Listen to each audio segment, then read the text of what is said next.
of the Father, the Son, and the Holy Spirit, we believe and pray. Amen.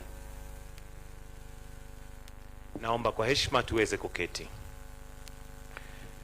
Your Excellency Dr. William Samoei Ruto, President and Commander-in-Chief of the Kenya Defence Forces, the Cabinet Secretary Education, Honorable Julius Migos Ogamba, Principal Secretaries present, Ambassador Bitok and Dr. Inyangala, the Chair Education in the National Assembly, Honorable Julius Meli, Jamlek Muturi, TSC Chair, Vice Chancellors, led by the Chair of the Vice Chancellors Committee, Professor Daniel Mugendi, CEOs present, senior ministry officials, unions represented, educationists, teachers, and all stakeholders in the education space.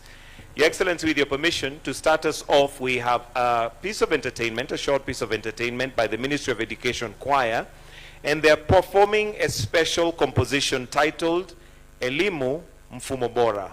The song highlights milestones in education in Kenya and highlighting the importance of CBE.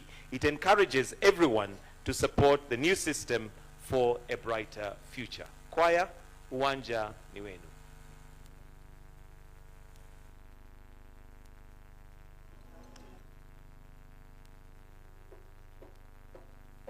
Elimu nchini Kenya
Tuwapongeze tena kwa makofi kwa huo wimbo. Asanteni sana.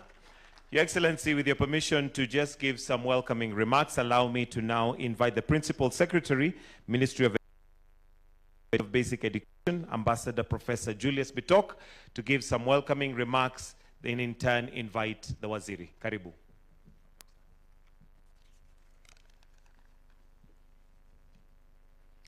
Your Excellency, Dr. William Samoei Ruto, President and Julius Secretary, Minister of Education, my PS colleagues, PS Inyangala, PS Abdis,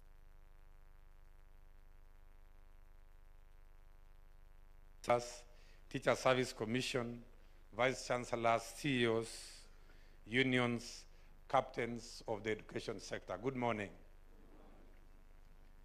Your Excellency, allow me to begin by thanking you for finding time from your busy schedule to grace this momentous second National Education Conference. The objective of this conference is to review the progress made in our three state departments, that is competence-based education under basic education, competence-based education training under TVETs, and university education under higher education. Your Excellency, I want to take this early opportunity to thank you for the massive investment the government has put in education. We want to thank you very much for dedicating a lot of resources to ensure that education is on track. Indeed, in basic education, and I want to say competence-based education is the best education system ever this country has ever gotten. And we are confident to take education forward. Allow me now, Your Excellency, to introduce members from the Basic Education Department who have joined us in this conference. Allow me to request them to stand. Let me start with the team from the headquarters, together with the CEOs. Let's just stand for 1 minute. Members from the headquarters, Jogo House, State Department for Basic Education. Let's put our hands together to warmly welcome them. Thank you very much. We also have field officers, regional directors of education, county directors of education, and sub-county directors of education. Let's stand up kindly for HE to see us. Let's put our hands together to warmly welcome them. Thank you very much. Teacher Service Commission. We have also field officers from Teacher Service Commission, led by the chairman and the acting CEO. Let us request them to stand up. Teacher Service Commission, who managed to come. Let's put our hands together to welcome Teacher Service Commission. We also have our unions. We have NAT, Kenyan National Union of Teachers, led by the Secretary General, Honorable Oyu there. Let's put our hands together to welcome NAT. We also have KUPET. KUPET, welcome KUPET. Let's put our hands together to welcome KUPET, led by Julius Korir. Let us also appreciate Kesha and Kepsha, our heads of primary and secondary who have come here. Let's put our hands together to appreciate Kepsha and Kesha. We also have sponsors and partners who have been able to join us in this meeting. Let us request them to stand up. Our sponsors, our religious organizations. Let us put our hands together to appreciate our partners. Your Excellency, sir, allow me now to invite my PS colleague, Dr. Beatrice, to introduce the TVETs and higher education stakeholders who have joined us. Karibu, PS. Let's put our hands together to welcome PS Beatrice to make the introductions. Karibu.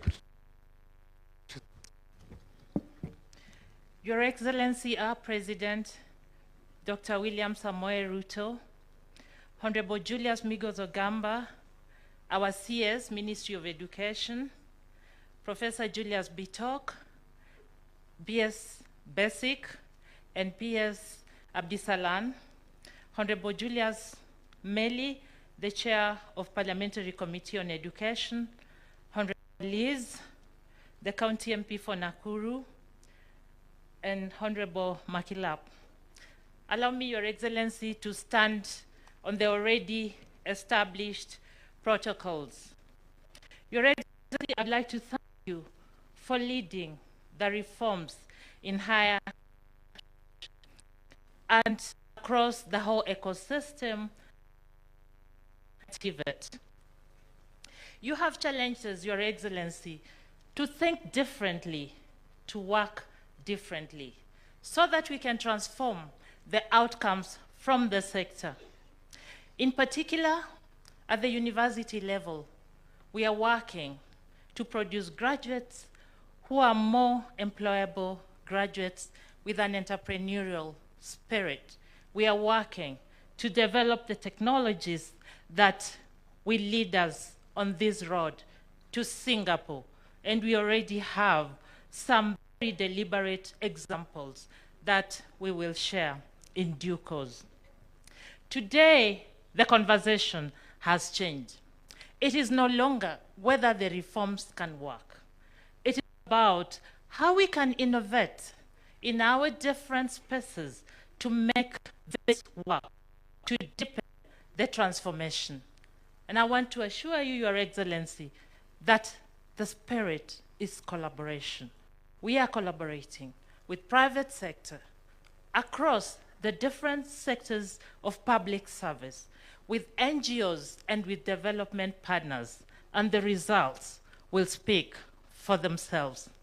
Your Excellency, at that point, allow me to introduce the stakeholders of the higher education sector. Kindly stand and wave to Your Excellency when I call you. The chairs of councils of public universities and their governance teams present here today, led by Professor Bosire Mwebi.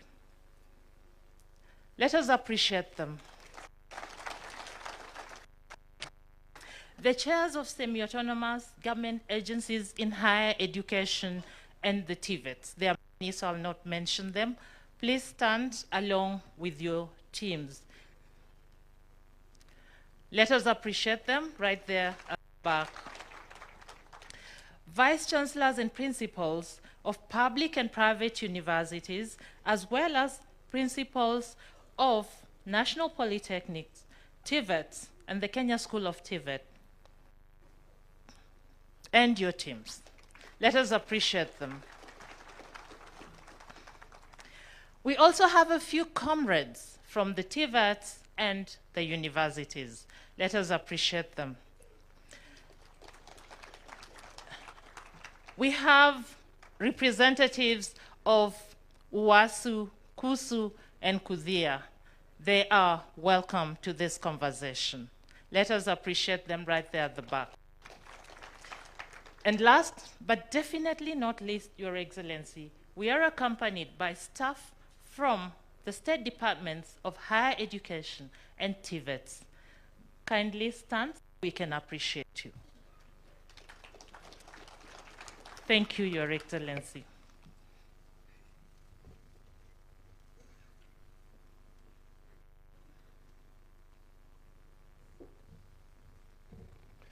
Your Excellency, on behalf of the elected leaders, allow me to introduce the Chair of Education Committee to be able to introduce the leaders present in a minute before I invite the Cabinet Secretary. Karibu Mheshimiwa Julius Meli. Let's put our hands together as we receive Chair Education Committee, and thank you very much from Parliament helping us to get the resources.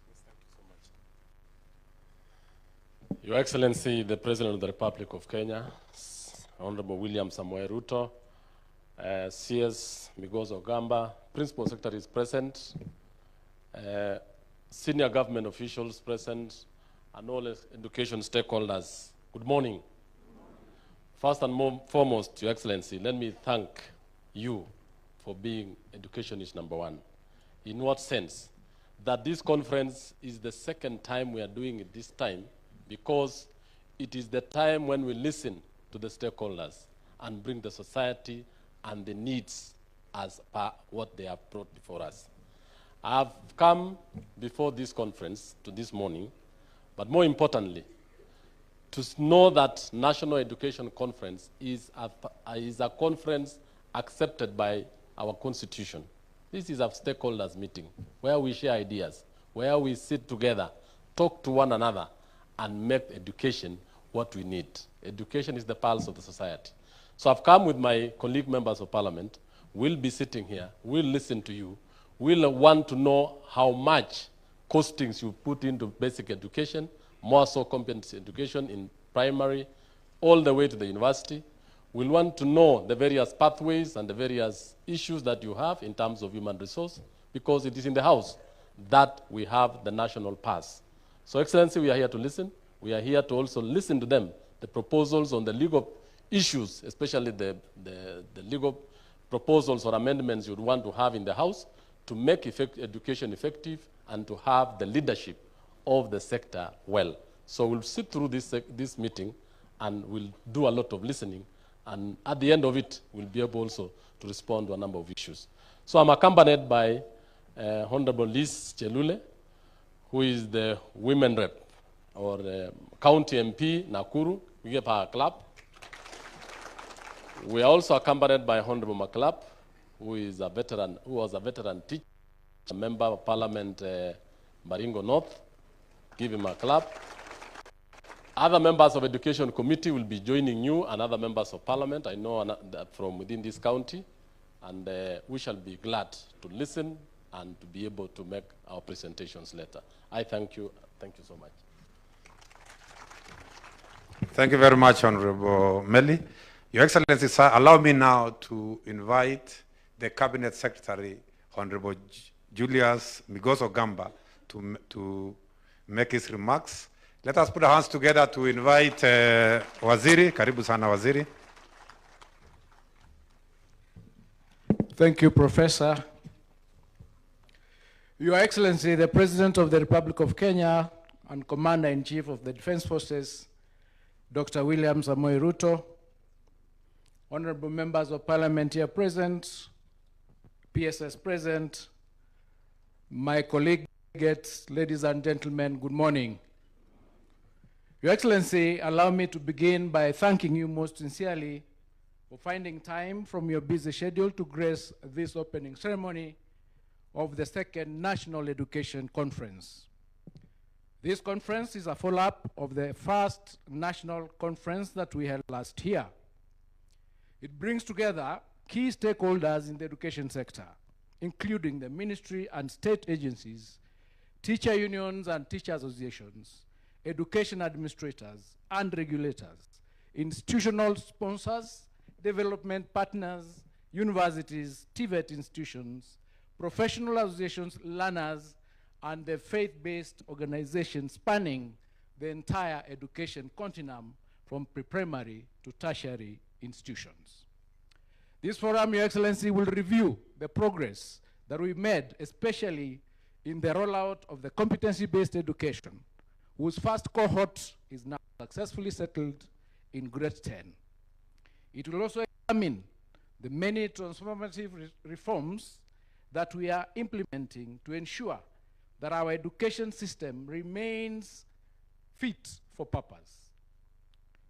This meeting will discuss authentically about what we are doing in the sector with a view to ensuring that we get the solutions that we require.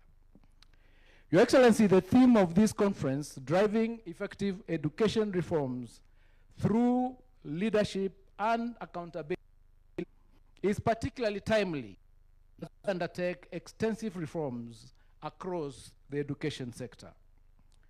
As stakeholders, we have agreed to work collaboratively, identifying challenges that arise in our sector.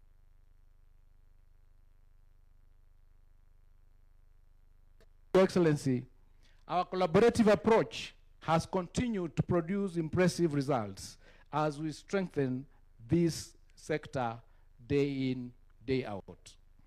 In the basic education subsector, Your Excellency, your administration has employed over 100,000 teachers, with a further 16,000 expected to be recruited in the financial year 2026-2027. Additionally, 23,000 classrooms have been constructed. The first cohorts under the competency-based education are successfully transitions to grade 10 at the rate of almost 99.5. Further, Your Excellency, your administration has increased education sector budget from 503 billion in the year 2021-2022 to the proposed 767 billion in the financial year 2026-2027, which is almost 30% of our budget. Your Excellency, capitation funds are now being released to schools on time, making in improving efficiency within our sector. In the TVET subsector, enrollment continues to rise steadily, and we are progressing towards our target of 2 million. We are currently at almost 800,000, having moved from 297,000 in the year 2022 when this administration took office. Additionally, we've employed 3,300 trainers with an additional 1,000 set to be recruited by July this year. Training fees in these institutions has also been reduced to 67,189, thereby making it possible for more students to join our programs. The curriculum has been modularized, meaning certification can now be done within a shorter period, enabling people to be able to acquire skills to earn a living as they continue progressively scaling their skills. We have introduced policies in the sector that are learner-based or trainee-based. For example, we now have the recognition of prior learning and the dual training policy in place that continues to support our learners. In the higher education subsector, Your Excellency, we've addressed persistent industrial unrest that previously affected that sector by establishing mechanisms for timely engagement and resolution with our unions. The means testing instrument has significantly improved, while tuition fees in higher education has also been reduced by between 15 to 40%, thereby making education in the higher subsector more accessible and more affordable. Our institutions and universities, Your Excellency, are also preparing adequately to receive their first cohort of the CBE learners in 2029. And part of the discussions here today will be how is that going to be undertaken. Your Excellency, leadership and accountability remain the twin pillars of transformation in our education sector. Teacher union associations, education officers, quality assurance officers are working complementarily together to ensure that we receive the responsibilities or we are able to get solutions together. Our collective leadership must therefore remain clear, collaborative, and responsive, and accountable. To all delegates here present, I urge you to engage openly and honestly. Be authentic in your discussions so that together we can develop a practical and sustainable solution basis for the advancement of our education sector. In conclusion, Your Excellency, allow me to once again thank you for the immense support that you continue to provide in the education sector. On behalf of the entire sector, I assure you that we will remain steadfast and committed to ensuring that investments made in this sector yield the desired outcomes in our learners and in our institutions together in our nation. Ladies and gentlemen, it is now my distinct honor and privilege to invite His Excellency the President to deliver his remarks. Please be upstanding as we welcome His Excellency. Asanteni sana.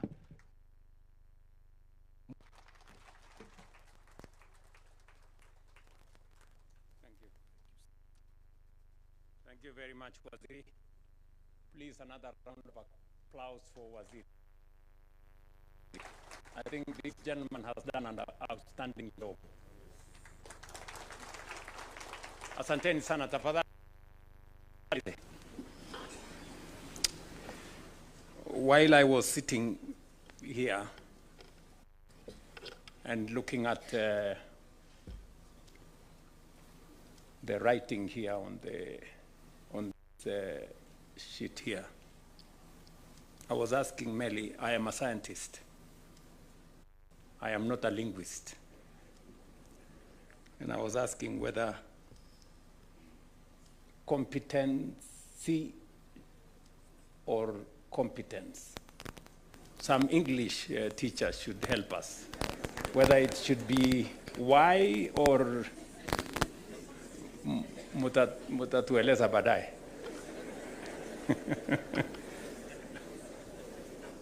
Distinguished guests, ladies and gentlemen, the conversation at this second National Education Conference is of such profound significance to the future of our country that it demands our full, collective, and undivided attention. This is because we are meeting at a profound moment in our country's development journey. As an administration, we are implementing the bottom-up economic transformation agenda with a clear focus on expanding opportunity, strengthening productivity, and ensuring that no Kenyan is left behind. Equally important, we have made a bold national commitment to propel Kenya into first world status in our time. Global experience informs us that countries that have fulfilled their development ambitions, from Japan to Germany and South Korea to China, Singapore to Israel, did not treat education merely as a social good, but as a national mission and a strategic national assignment. To share 5 broad reasons why education is and must be central to our development agenda.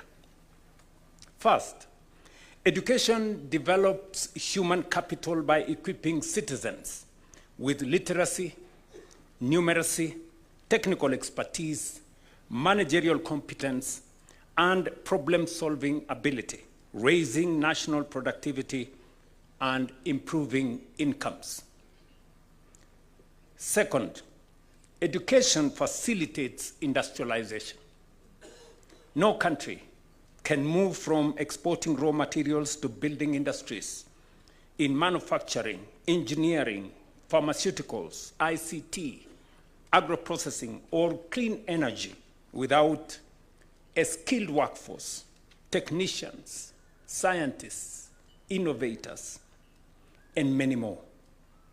Third, education strengthens the capacity of the state. A competent civil service, an effective judiciary, a professional diplomatic corps,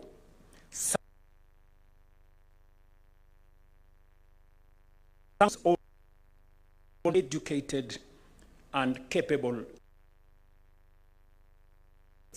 Education enables innovation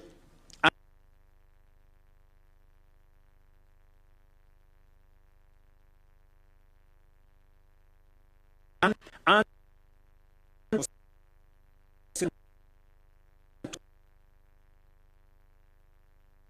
innovate of their own. Education transforms societies. It reduces poverty, improves, lowers maternal and child mortality, expands opportunities for women, strengthens social cohesion, and promotes civic stability.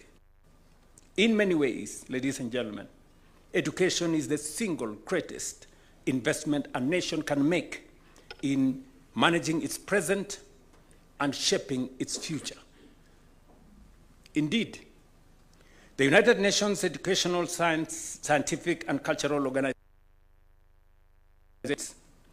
that in developing countries, US dollar invested in education up to 50.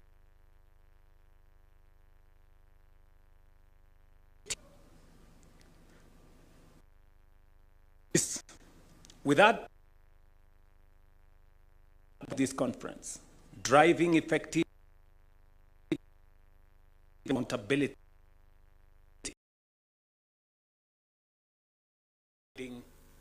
our work and the engagements we are going to have in this conference. It speaks to the responsibility we all share to ensure that education reforms are not only well designed, but also effectively implemented and sustained across all levels and all systems. A working education system demands continuous and vigorous evaluation and review to align it with aspirations behind its introduction.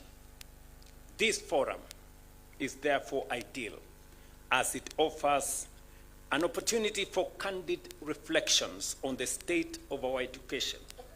It is also an opportunity to assess our successes and reset our priorities.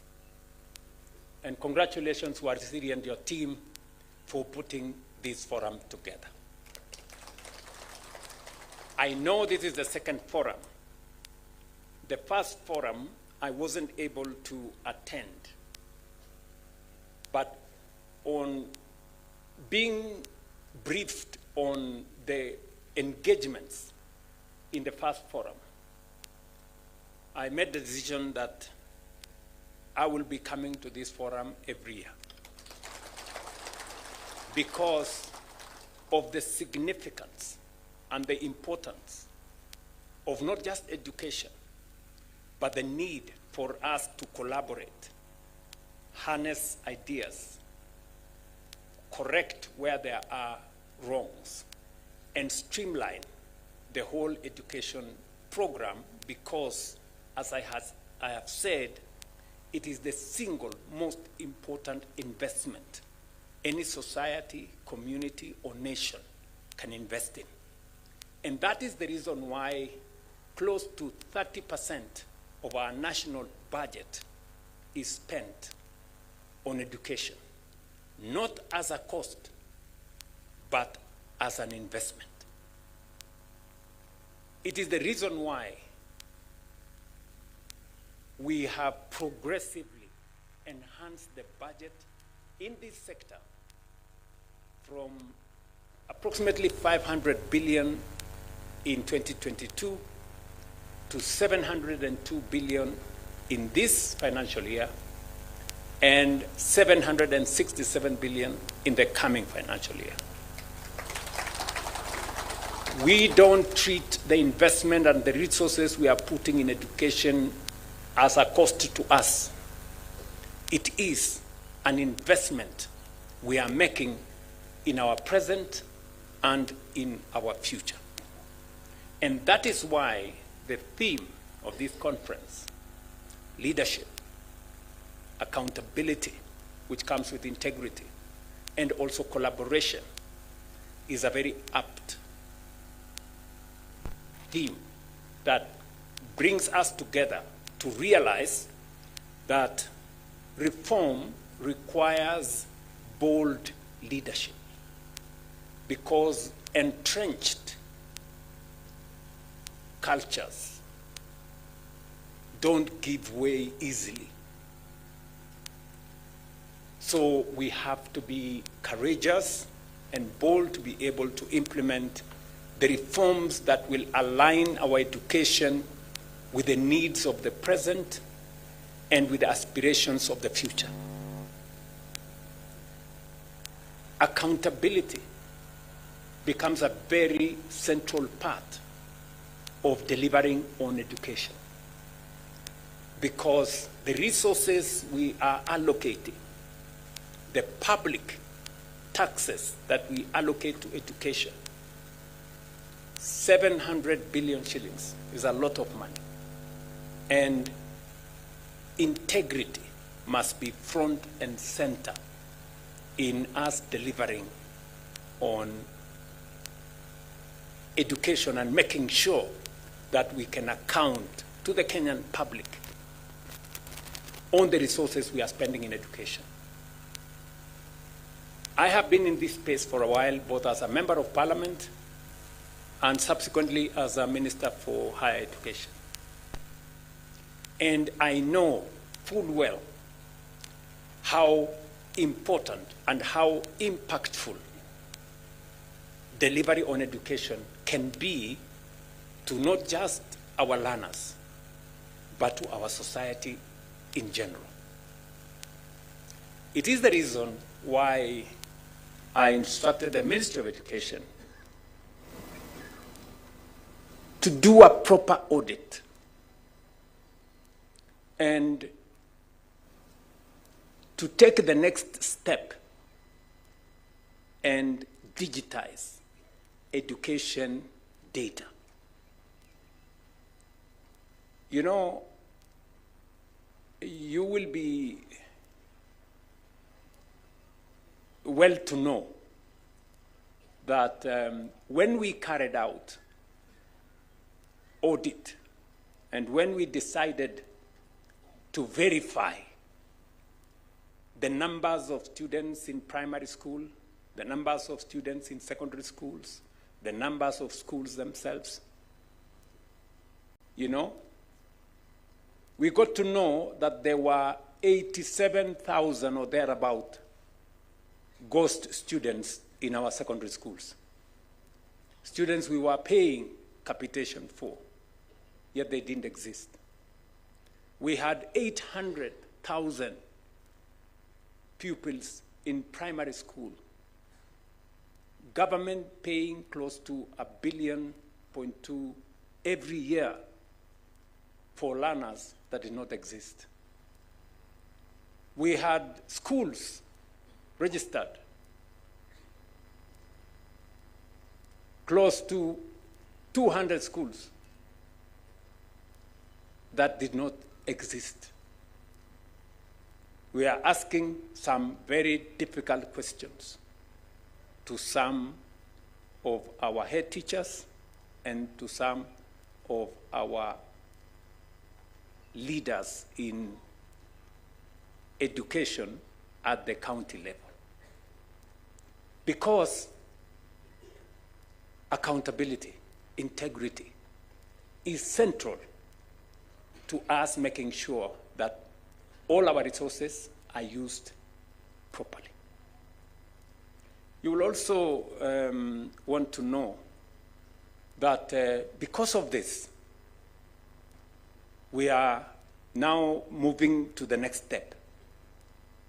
And I have instructed the Ministry of Education that in the next 2 months, we're going to be working with the CONSA Technopolis to make sure that we digitize all the education details of every learner, every school, teachers, bursaries, and everything else, so that we can make sure that through technology, deployment of technology, using digital data, we can easily check on whether we have the right number of students, whether we have the right number of teachers, where we have gaps, and what we need to do.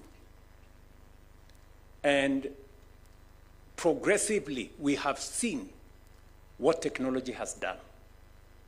I will give you an example. We had very big difficulties with agriculture. We decided that we are going to digitize all our farmers. We are going to collect data on all our farmers. We had tried it before for a very long time, almost 10, 15 years. We only registered 300,000 farmers. But we did a national exercise, rolled out a whole of government approach. Today, we have 7.2 million registered farmers. We know how many sugarcane farmers, how many coffee farmers, how many tea farmers, how many growers of wheat, how many growers of maize. Today, for you to buy fertilizer,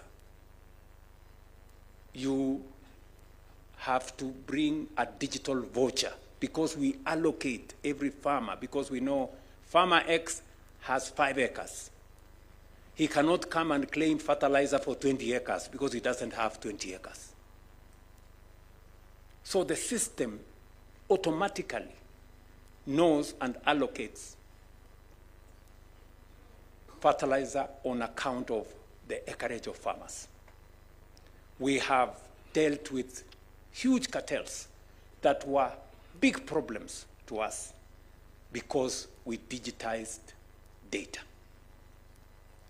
I want to encourage stakeholders, from our teachers to boards to parents, for all of us to agree to a digitization process so that it makes it easy for us to deploy all the resources we are deploying, whether it is capitation, whether it is bursaries, and everything in between.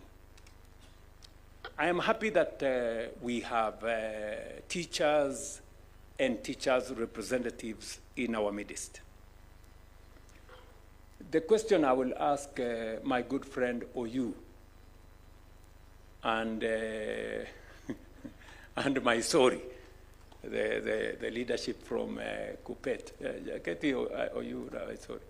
The question I'm going to ask them is, we have some head teachers who have taken us to court that they do not want to pay parents to pay school fees on e-citizen.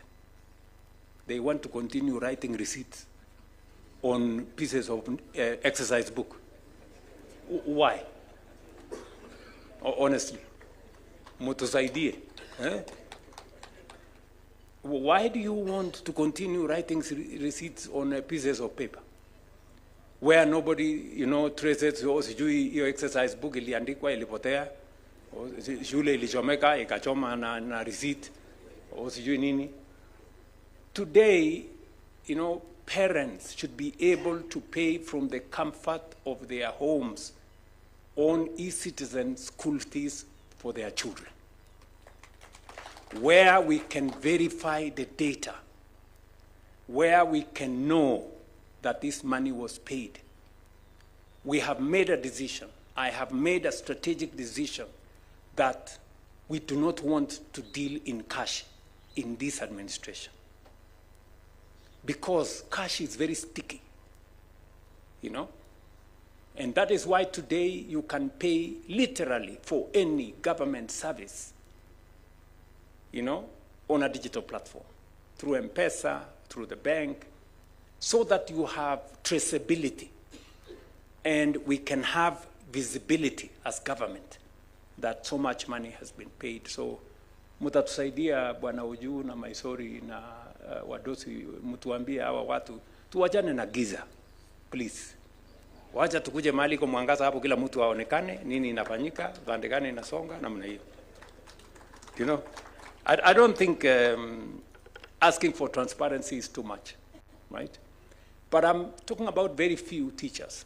The rest of the teaching fraternity, many schools across Kenya today, they are accountable, they accept money to be paid on a digital platform. In fact, I have head teachers who have rejected cash. They've told parents, go pay using a digital platform because we want accountability. This is how we want to move into the future. And that is why I have singled out your theme here of accountability. If we are accountable, we can do more with the resources we have. And we can improve learning outcomes better with the resources that we have. This year, the first cohort of grade 9 learners under the competence-based education joined senior school with over 99% transition. We must safeguard the unique ability of education to be an equalizer for all by eliminating man-made bottlenecks that frustrate access to quality learning and stand between our children and a brighter future. Equally important is making available the necessary learning resources to our schools on time. Beginning this year, we have ensured that capitation funds are disbursed to public schools before the opening date. We are also accelerating the expansion of classrooms, laboratories, and other learning facilities to cope with the growing number of learners and the demand by the CBE curriculum.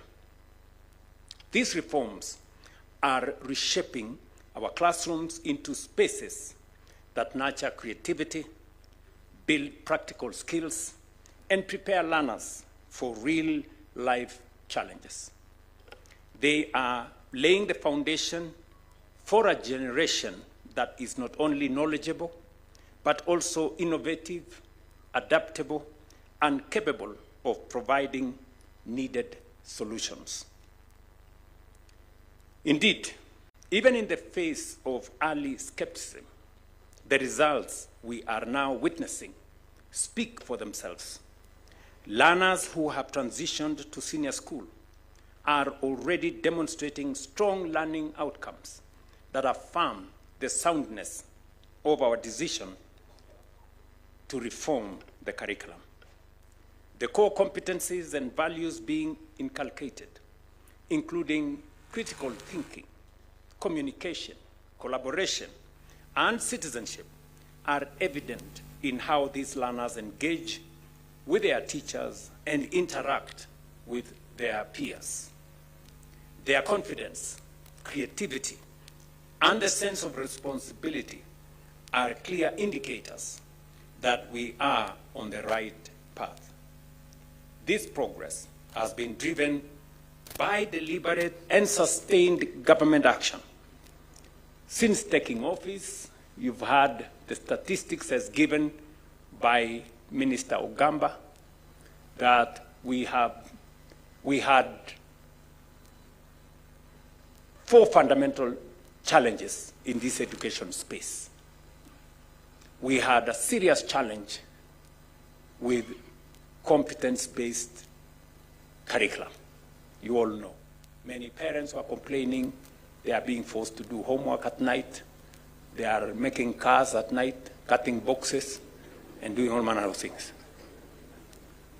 We had serious challenges with teacher numbers. We had a huge gap of close to 100,000. We could only hire 5,000 teachers every year. We had serious challenges of learning spaces. I will give you an example. In Nairobi alone, we've had to provide additional resources to create more learning spaces in the city of Nairobi. We're building an extra 1,000 classrooms in the city of Nairobi alone, just to make sure that the students, especially in informal settlements, have access to education. We had very serious challenges of the funding model that was more focused on the institution than the learner. We have since corrected all of them. And of course, we have 2 to go. Digitize the whole system so that we improve on transparency and we make it much more easy for decision making. And number 2, I have one last thing that I must do, and that is to sort out a higher education loans board so that we can have clarity. And I have instructed this man, that, and I've put him together with my team. I've given them some assignments that we must finally end up with a predictable, you can sit down, Monari, with a predictable resources.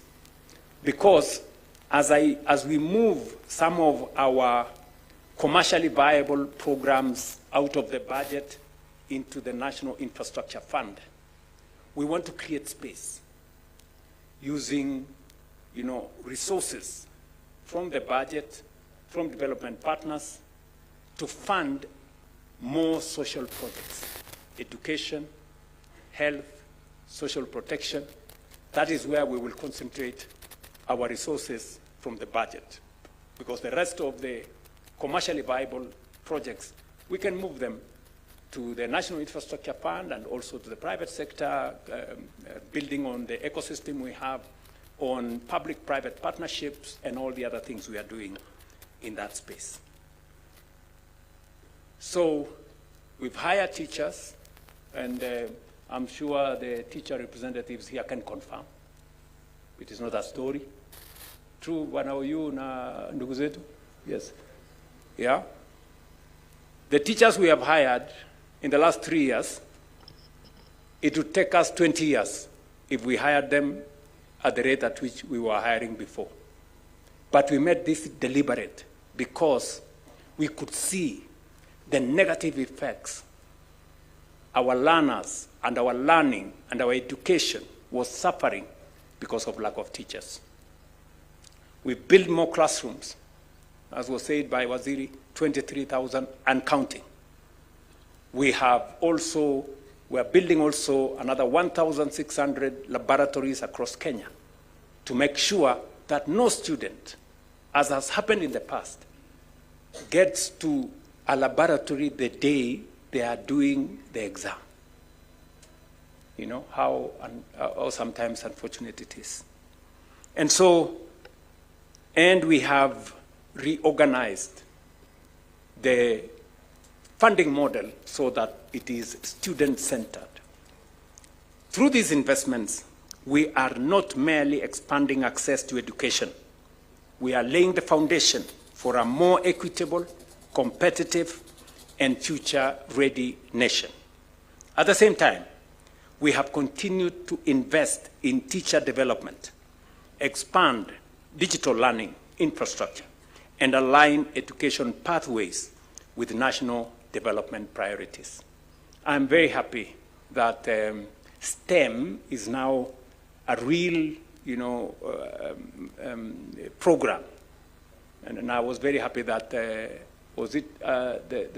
STEM students are up to 60, you told me? We are at?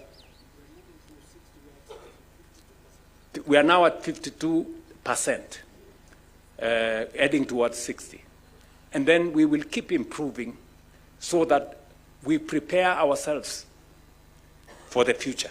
We must be armed with a human capital that will take our country to the next level.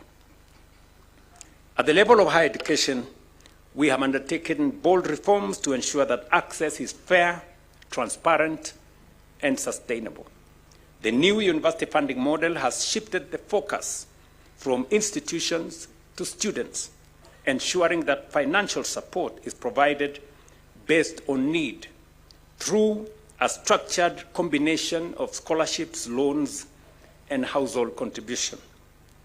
This approach is enabling more young Kenyans to access higher education while safeguarding the long-term sustainability of the sector.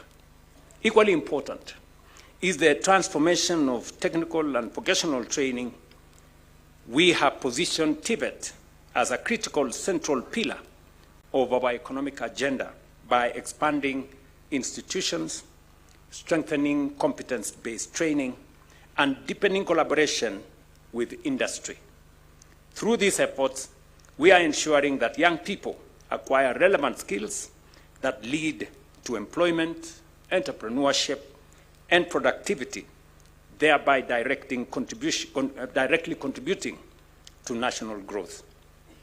I did inform Migosi and team at the Ministry of Education that technical education, and I had very serious challenges when I was Minister for Higher Education at some point on getting technical education to come to the center of our education and education outcomes.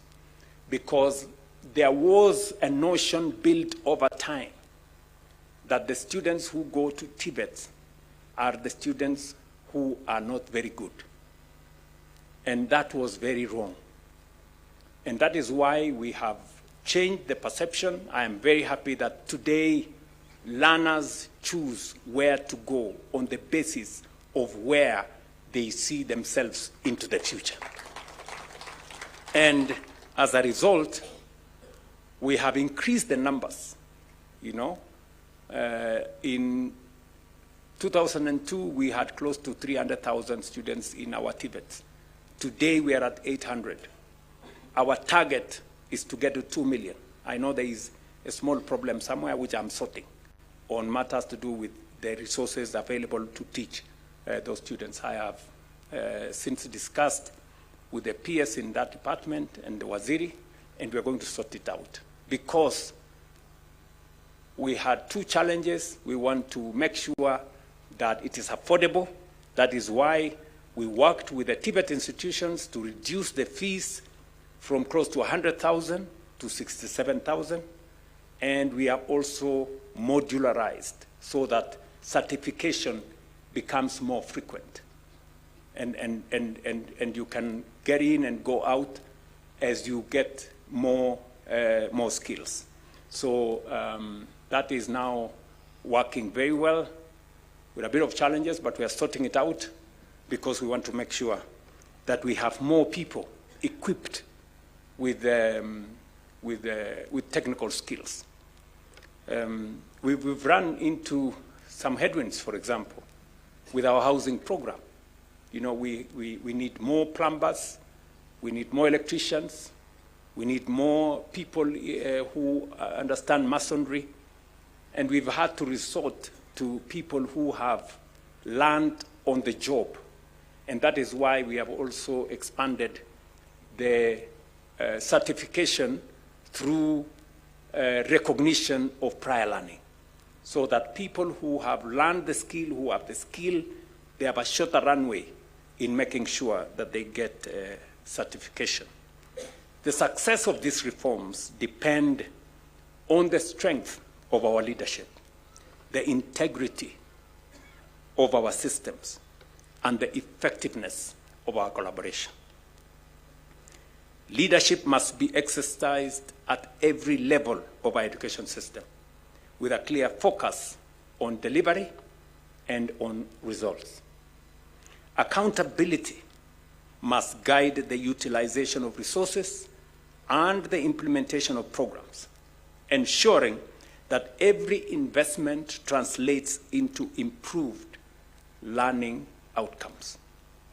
Collaboration must bring together government, educators, communities, and partners in a shared effort to transform education. And that is why this forum is very significant and very consequential.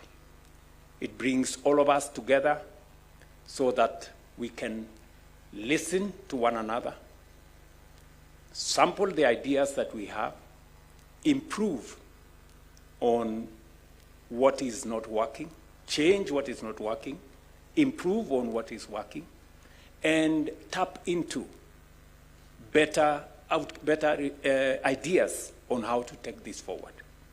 We all agree that this is a space that is evolving because society is evolving.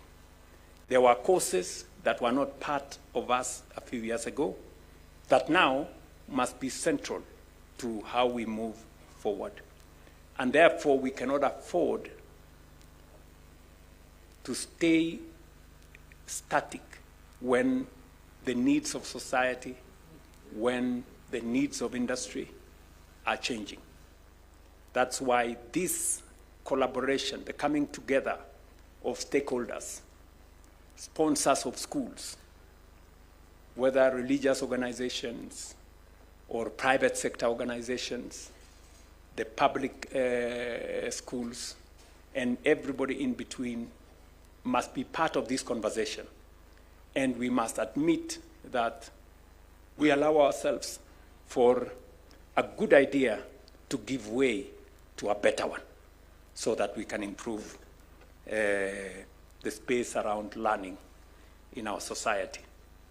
I have also stated that as we go forward, we are going to put more resources in science, research, innovation, and technology. Because I strongly believe that no society can grow or develop beyond its capacity to think.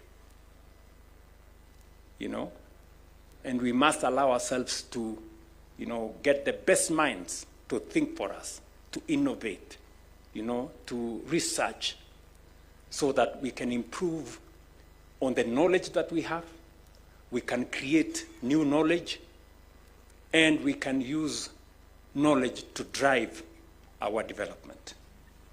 This conference, therefore, ladies and gentlemen, provides an important opportunity to consolidate the progress we have made, align our efforts, and strengthen the implementation of reforms across the country. It is a platform not for finger pointing, not for accusing one person against another. It is a forum for us to think together and to work together. The common good of education is at the center of this. It is a platform to generate solutions, share experiences, and reaffirm our collective commitment to delivering an education system that works for every learner and for our nation. I am truly proud to be part of this conversation here in Naivasha. Asante sana. I thank you, and I look forward to some more engagement as we go forward. Asante sana.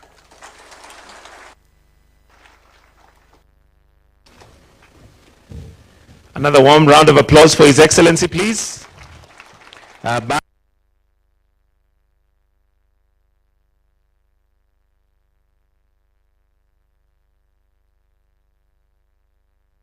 And deep dive and unpack leadership, accountability, and collaboration in the education sector.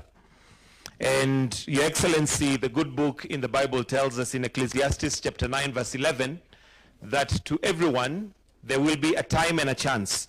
The time and chance that we have as individuals and given an equal playing field is in the education that we receive. And at this point, allow me, Your Excellency, to invite the panelists, starting with the moderators.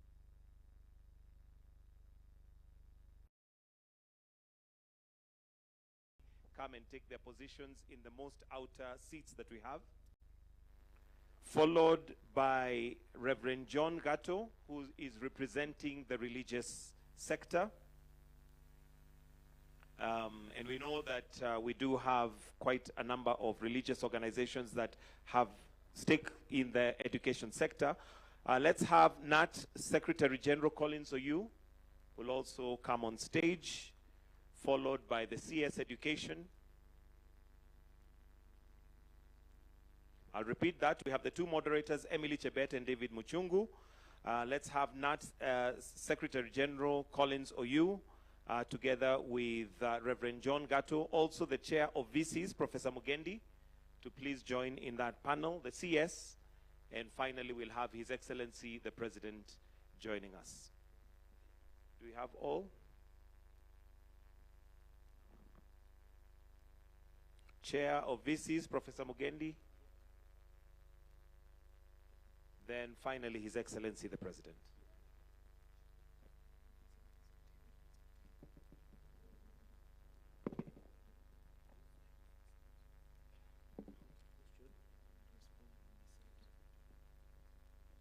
And with the panel constituted, His Excellency, the President. We can give a clap as we welcome the panel. And I'll now hand over to the two moderators. Between Emily and David, you'll take the floor once we are seated.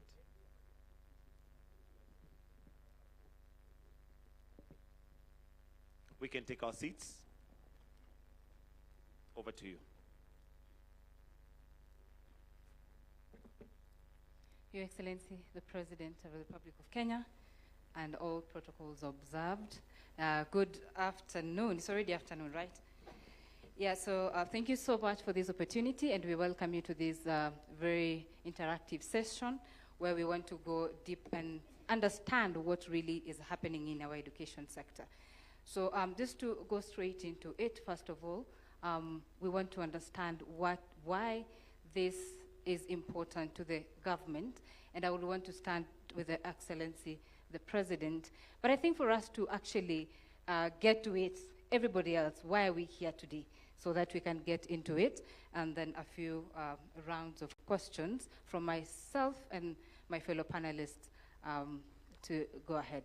So, Mr. President, it is 10 years into the competency-based education. You said competence-based, but I also agree that competency with a hyphen is correct. I am not also a linguistic, but that could be correct. It is 10 years into it. What is the government really can say is proud of 10 years into it? Is that question to me? Yes. Great. Now, let me say this. Having been Minister for Higher Education at some point in my career, it was not lost on me how central education was to the development of a nation, and how education could influence all the other sectors of society. Why are we here? We are here because education is the single most important investment any society or nation can roll out. It's the single most important investment. The development of our human capital is the single most important to a nation. From the position I sit in as president, if there is one very important thing, is to have an educated, informed society. Number two, we are investing close to 700 billion, 28% of our budget. If education was not important, we wouldn't be investing that amount of money. And number three, we have close to, how many million learners, Waziri? 11 million learners, our children, in this space. And therefore, the coming together of these stakeholders, sponsors of schools, managers of schools, education leaders, government, to bring together our ideas, as I said, to refine what is working, to change what is not working, to improve, and to uptake new ideas is a very central part of the development of education. We've had instances where people take to podia in political rallies, in church meetings, in funerals, in weddings, to say all manner of things about education. This forum here gives us an opportunity not to talk at each other, but to talk together, to talk to each other and find solutions on how we go forward together. So that is why I think this forum is very important and significant. And let me just jump in before you put down your microphone, Your Excellency, is that the reason I'm asking why we are here is because there's a feeling that sometimes government is speaking to itself. Because the reality sometimes in the ground, let's talk about transition of grade 10 learners. You just talk about 99 point something %. But when you look at it, until yesterday, we can still see some learners who are still stuck at home. So do we have mechanisms where the government is actually getting the real data, say from the village elder to the sub-county director, and everybody else, so that we cannot be sitting and maybe just talking to ourselves in this room? Precisely the point. That's why we have this meeting. We want to know from the stakeholders here. If, for example, we say we have hired 100,000 teachers, can OU here and the good people from COPET, can they confirm that that is the case? When we say that we have built learning spaces, is that the case? when we say that we have changed the university funding model, is that the case? Do we need Professor Mugendi and team? Can they confirm to us that that is the case, or are we talking to ourselves? That's the reason why we're here. And I think that is a very progressive way of engaging rather than finger pointing and making statements sometimes that are not verifiable. All right. Thank you so much. Let's go ahead. All right. Thank you very much. I would like to direct my question to the Cabinet Secretary, C.S. Ogamba. When the CBE, or CBC as it was previously referred to as, when it was being introduced, it was benchmarked with curricula in countries like Canada, Singapore, Finland, and the like. Are we on track in the way we're implementing CBE to match those countries so that we may get to their development levels?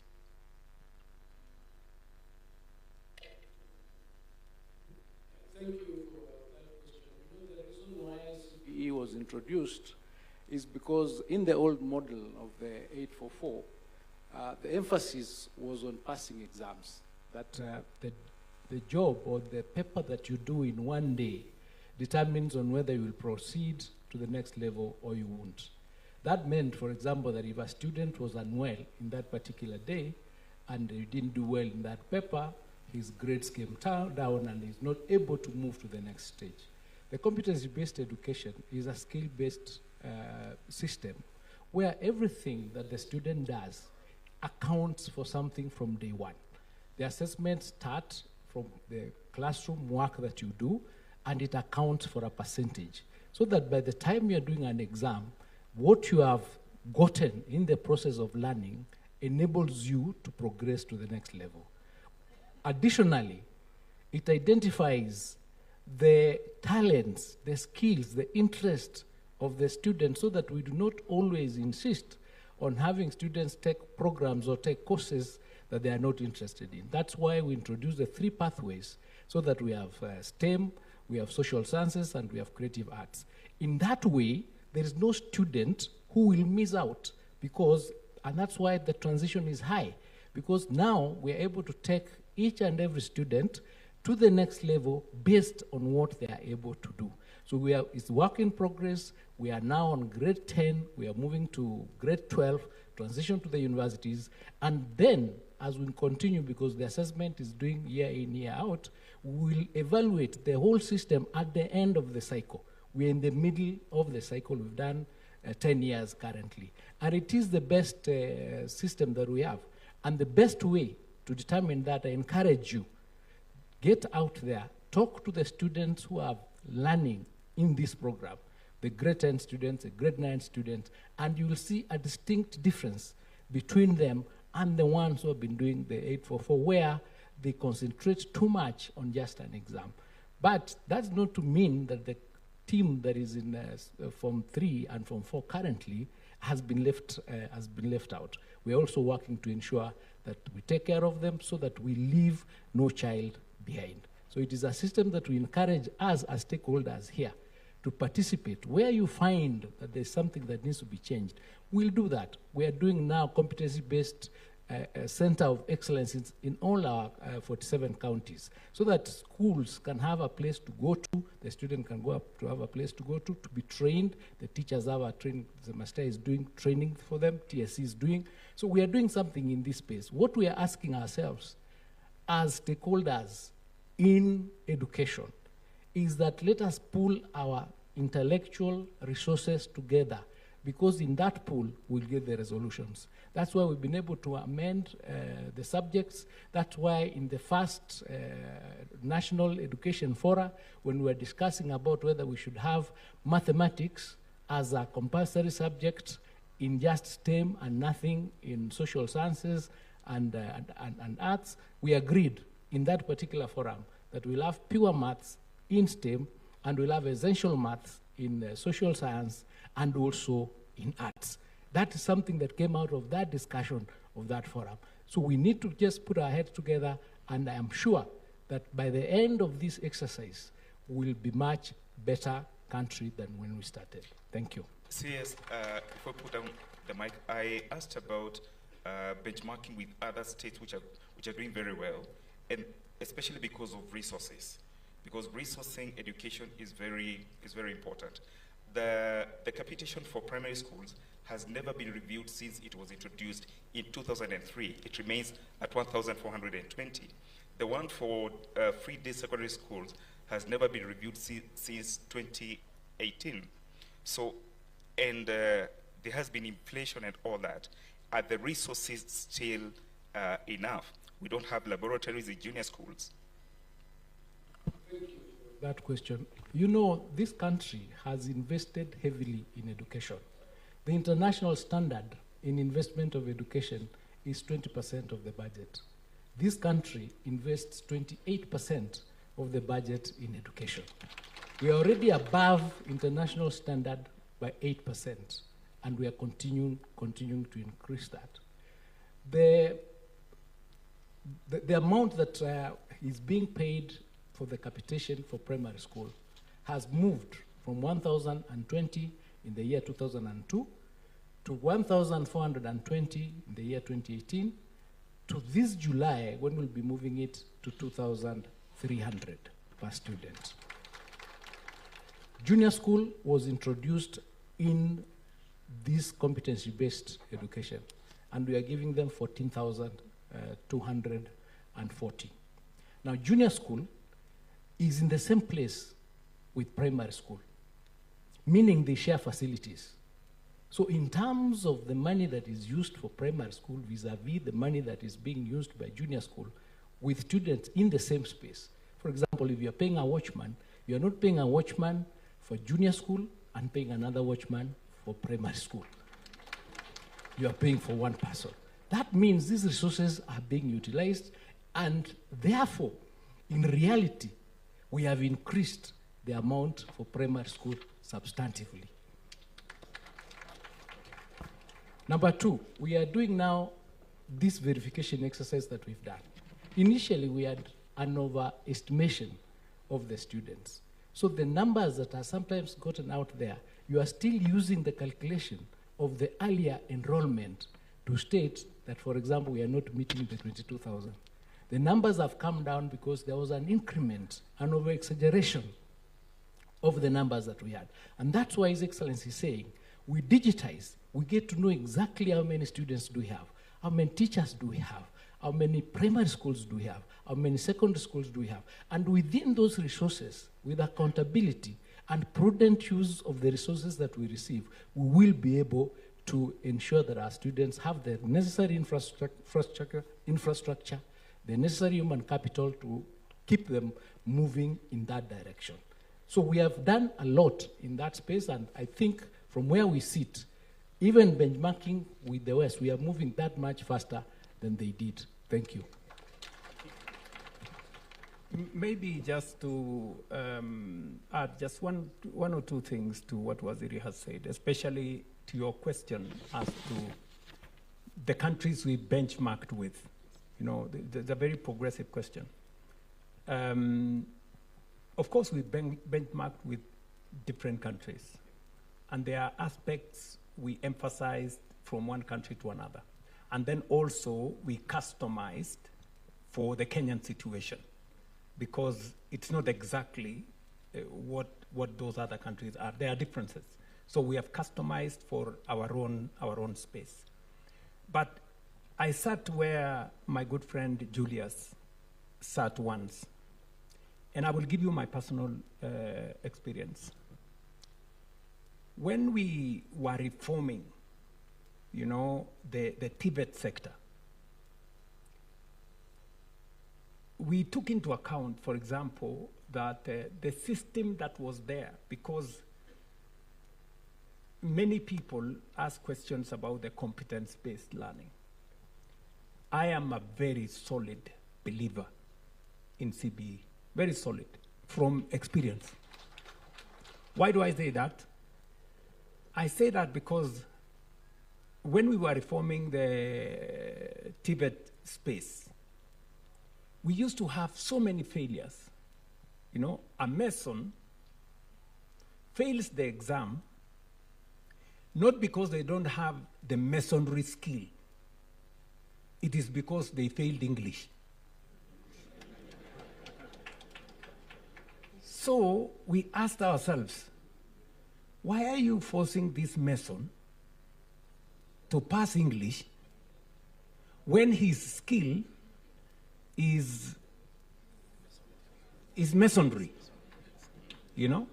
So we scaled down the place of English, and we got many more masons passing because they knew how to do, they had the skill of masonry, but they were failing on English, you know? So that is how we managed to reform that space. Let me give you another example. And these are practical examples which we have had to delve into. What Ogamba has said, the 3 different pathways. We have many learners who are gifted differently. There are people who are not gifted on STEM subjects. They are good artists. They are good social scientists. But when you force them into a channel that emphasizes the things they are not good at, that is why, for a very long time, our education system produced too many failures. You know? Because we were failing our learners on areas that they were not good at, so that even the areas they were good at were undermined by the areas they were not good at. That's why having 3 pathways gives all our children equal opportunity to pass on the areas they are good at. And by the way, we need all of them. We need skills in STEM. We need skills in social science. We need skills in art.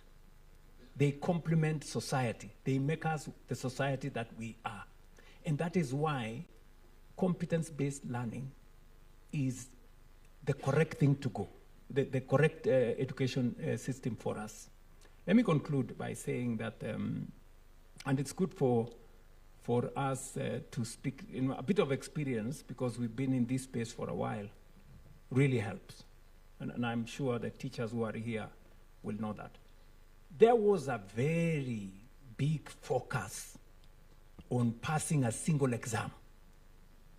A single exam determined whether you were a failure or you passed. And that is why exams became a life and death issue. That is why exams were so militarized. There were policemen everywhere, you know, intimidating children, you know, making the whole place, you know, tense, and even affecting the outcome of learning itself.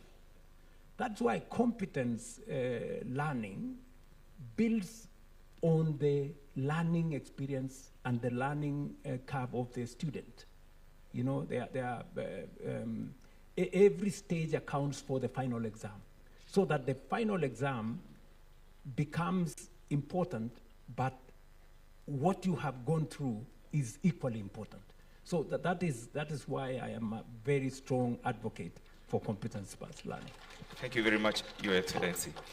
And since we're talking accountability and leadership here, and you've revealed that that audit you ordered revealed so many ghost students and ghost schools, when are people going to court? It's our money. What are we doing about it? Thank you very much. So what happened is, once we got that verified exercise out, we took action against our field officers in those sub-counties which are the largest number of the exaggerated enumerated numbers, and we gave them show cause letters because we have to follow due process under the human resource manuals, which requires us to complete that exercise within 6 months. That is already ongoing. We also sent that report to TSC, and they're also taking action against the particular teachers, again, through the process of disciplinary processes, who were the heads of those institutions that were affected. Over and above that, we invited the DCI, and officers are now in our offices undertaking and scrutinizing those processes to find out who it is or who is involved in any sort of malpractice or fraud in our institutions. The reason is really simple. We are giving you capitation. Capitation doesn't come to your phone, it goes to the bank. So there's somebody who goes to the bank, signs for that money. If it's a ghost school, they now go to the bank, find out who signed for that particular bank account, and they are doing the investigation. The process is going on, but we've stopped the leakage as the first step, which what we have done. So we are no longer releasing capitation to institutions or ghost students that exist. But the process is ongoing, and you see, you cannot correct a wrong with another wrong. This is a country of laws. Once you accuse somebody, you collect the evidence, you process. What we did ourselves is to verify and hand over the report to the investigative agencies who have the capacity to undertake that exercise. And we do not want to condemn anybody unheard. The relevant culprits will be called, they will write down statements, and then they'll be taken to court.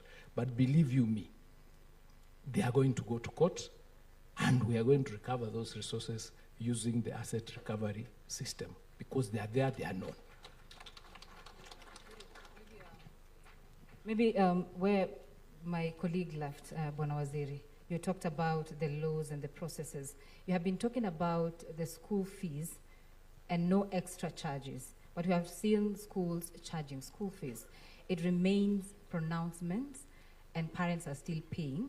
So what is being done? And what are these channels that actually a parent can use, either not to pay that fee because it is illegal, or the actions taken against those principals? And also the question would, maybe the important thing to clarify is that, is it that the principals find the money that the government is giving too little to use, hence they need to charge extra?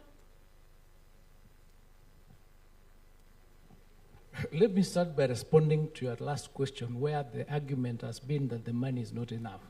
For example, in boarding schools, we charge the circular, the government-approved fee is 53,000. Now, 53,000 is for boarding facilities, food, and other things. Government is paying for infrastructure. Government is paying for the teachers. Government is paying for the books. Government is paying for all these other things. Now, what has happened is that there are people, scrupulous out there, who have introduced budgetary items into the budget of schools that are non-essential, thereby raising the cost of running those institutions. For example, the latest case that we are handling, where school fees was raised from the 53,000 that is allowed to 120,000. But when we looked through, our quality assurance officers did the report, they found several budget lines in the budget that are non-essential, that are not core to what a school should be doing. For instance, 26 million for going to Dubai. 26 million for going to Dubai. 13 million for speeches during prize giving. So 1.3 million for spiritual nourishment. Then you say government is not, the money is not enough. And you know, all I like us to do, because the argument has been that we are not able to implement the policies. That is because our quality assurance officers are not enough, we don't have enough, and by the time they reach, they find maybe something has been done and moved on. But now we are going to the BOMs, the Board of Management, and some of them are here, and we are saying you must interrogate the budget that you are passing. What does it include? Is that something that is essential to learning? So that you do not increase abnormally the cost of running institutions. So that argument of is not enough is far-fetched, because there are many other factors, and of course there are a lot of wastage and things like that. But we are saying now, we are acting. Action has been taken. I know TSC has taken proceedings. Yesterday, the County Education Board was meeting to deal with that case, and it is a warning to each and every school head here. If you are involved in undertaking, increasing the school fees, using those levies that are against the circulars that we've issued, you will face the consequences. There's no question about it. It might take a bit of time, but we are going to get you. You will face the consequences. Number two, the schools that are insisting, for example, for students to pay for trips. A school has 2,000 students. Say each student is paying 15,000 for trips. Does every student in every term go for a trip? Tell me. 2,000 students are going for a trip per term. So let us be realistic about these things, and everybody who is appointed to the BOMs, and we've worked with the members of parliament, they've agreed to support us, so that there is nowhere to run. Once we get you, you can't go to your member of parliament, you can't go to your heads of tribes or whatever to say, you know, we are being targeted. It's not going to happen. So we are going to deal with you because the regulations are there, and we want the media, before you say this money is not enough, please visit and ask them, let us see the list of what is being supported, so that you help us, because we are all stakeholders. His Excellency has indicated we have 11 million students. If we have 2 parents, that is another 22 million people, plus 11. Each and every household is affected, including those people who are saying we do not have enough money to support the students. So help, and that's why we are working here together, so that we can put our heads together, analyze the situation, and be realistic about what needs to happen. And if something has to be increased, there is a procedure, and you have to bring that order for approval, so that everybody knows there was a bus. This is what the parents agreed, and this is what everybody is going to pay. How, for example, can you buy a bus for 10 years? Every year you're charging for a bus. You understand what I'm trying to say? So let's sort these things out, and we thank you for that question. Thank you very much. My next question goes to Professor Mugendi. Professor Mugendi, just hold the mic. It is now 3 years since we introduced the new funding model for higher education, because it was introduced in May 2023. There have been teething problems with the model. Is it time to review to see what is working and what is not working and change? And can you tell us what challenges, as a manager of a university, what challenges do you face? At the beginning, there were pending bills of about 60 billion, and I think from the last report I saw, it has risen to close to 100 billion. Is it working? Or what can we do? Thank you very much for that question. Yes, I want to confirm that it's now 3 years since we changed university funding, and we introduced what we call the student-centered funding model, where money follows students. And indeed, for us at the universities, we found this model to be excellent, and indeed a model that was able to target and ensure that we are funding students that are most needy. Before that, the way the government was funding universities was an open blanket, whereby everybody was being funded at the same level, even students who did not need really to be funded. But this model is able to identify the most needy students through the MTI, or the mean testing instrument, so that then funding is targeted such that the most needy are the ones that are supported the most. And I want to say, when we introduced this model in July of 2023, 2023-2024 was an excellent year, because all the students were funded fully. The household component that the student was supposed to pay, that went to the household. There was a bit of an issue there, but by and large, what each household was supposed to pay, they paid. Then the scholarships, that was a government component. Again, that was paid very well through the university funding board. and then help the loans that then came for those respective students. And that happened. And I want to confirm that either two, yes, we and that accumulated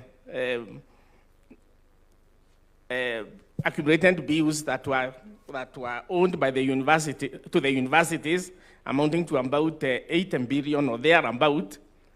And indeed, by June of 2023, we earned 23 of our 38 universities then being technically insolvent.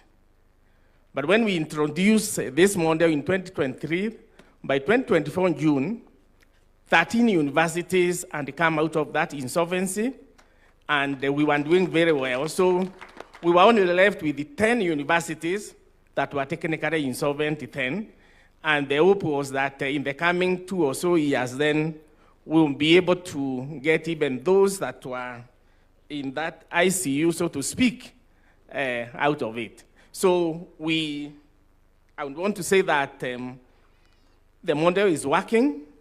It's only that we need to look at then how we are funding this going forward. But to us, it's a very excellent model. And we want, as Vice Chancellors, we want to thank the government for really supporting us in this area. And moving forward, we will make it better. Indeed, we are doing that. We have a committee that is continually working to ensure that the model is refined and working as it's supposed to. Thank you very much. Thank you very much. And I would like, maybe as a follow-up to that, Your Excellency, because it's still about funding higher education. Currently, HELB has a funding gap because it was allocated 41 billion against a requirement of 74 billion. And then the scholarship component requires 29 billion, but was allocated 17 billion. So we have a gap, meaning that there are students who are not funded, or the money is spread across, so the students are not getting adequate funding. What are you going to do about this, sir? Thank you very much. I think just to give the broad view of where this was. In 2022-23, the total money that went to universities was about 45 billion. We have since increased that amount to 82 billion in the last budget, almost doubled the money going to universities. And it was because of what Professor Mugendi has said. We have since changed the model so that parents who can afford, in fact, there are parents who are asking, why are you giving me a scholarship? Or why are you giving me a loan? I want to pay for my child. And about 18,000 parents paid. They didn't, because we changed the model so that every student has to apply. In the past, the scholarships and loans were given without anybody applying. We just decided to give to every student. And that is why we were spreading resources across too many students, and therefore, that's how universities ended up in trouble. So there are parents now who don't see the value of applying. They want to pay for their, and that is how resources have also increased in the universities. Number two, there were, as Professor Mugendi has said, 23 universities that were technically insolvent. They couldn't pay lecturers, they couldn't pay suppliers, they couldn't pay statutory payments, NHIF, NSSF, and all that. And these are real cases. You know, for example, Egerton University in this very county was paying half salary to their lecturers, you know, because the thing was just not working. Today, that has changed. I was, for example, at Cooperative College. You remember we were. And I asked the Vice Chancellor, and I told him, please tell me what has changed. And Professor, I think it's called Kamau or somebody. Professor Kamau told me, Mr. President, I can now pay my salaries. I can now pay my suppliers. And I can also pay taxes. Because the model has brought in more resources from government and more resources from parents. So we just have to be realistic with ourselves. The parents who can afford to pay, we give them a chance to pay. The parents who cannot afford to pay, we assess them. That's why the means testing instrument, so that the parents who need more scholarship, we give them more scholarship. The kids who need more loan, we give them more loan. But I agree with you that we haven't quite solved the problem. The gap still exists. And that is why you heard me say earlier that because there still exists a gap, we've solved half the problem. In fact, the model is not what we did in 2023. We have since reviewed it in 2024. We have reviewed it in 2025. We've even brought in students from universities to come and sit down with other stakeholders to look at the model. And we've even picked suggestions from students that maybe this would be better than the other. And we brought them on board. And we've made this, not us versus them. We've made it a collaboration. And that's why I like even this meeting. It's about us talking together. So there is still room.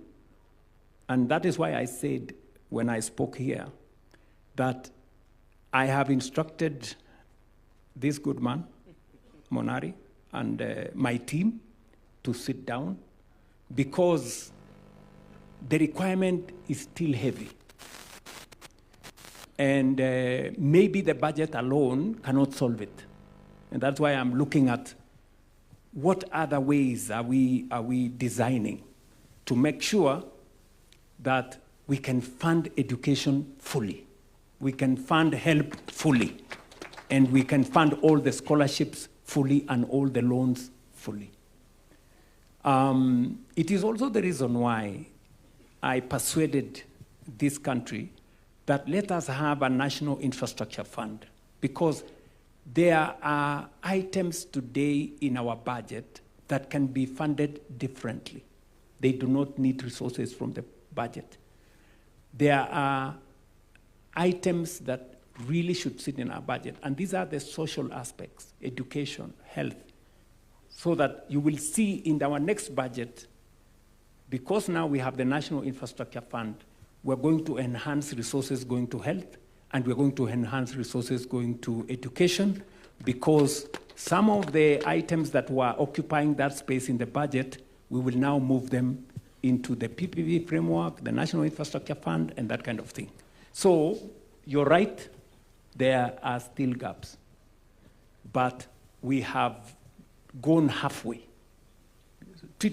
done with the problem halfway. We still have some homework to do, and we are working on it. Report itamalizika lini Monari?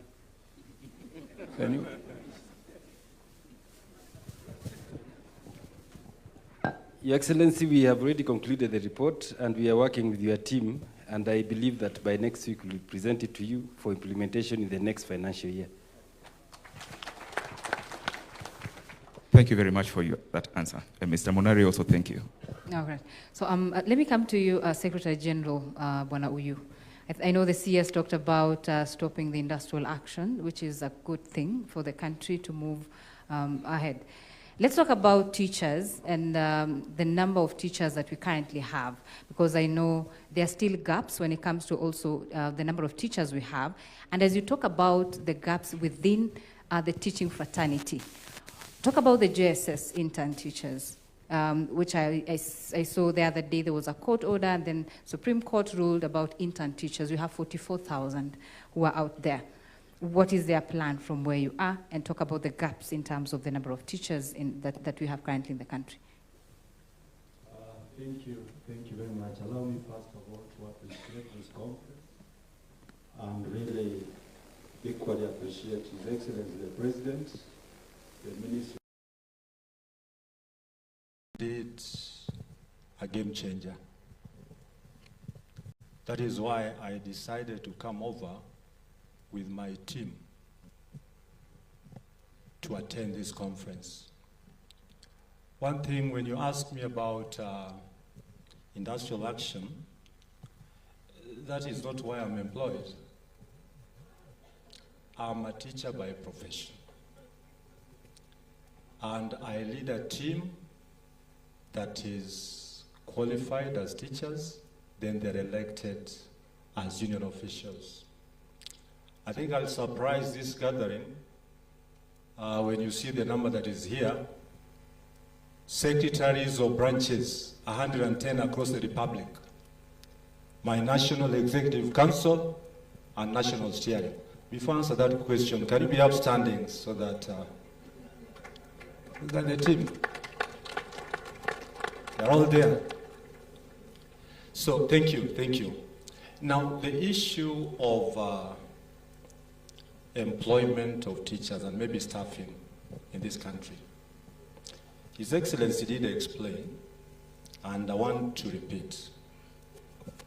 The Education Charter, Kenya Kwanza, emphasized in this sector employment of more teachers. And we are proud to announce here, and I would really stop any other person who says that the government is speaking to itself. I want to speak on behalf of the government because these are our teachers.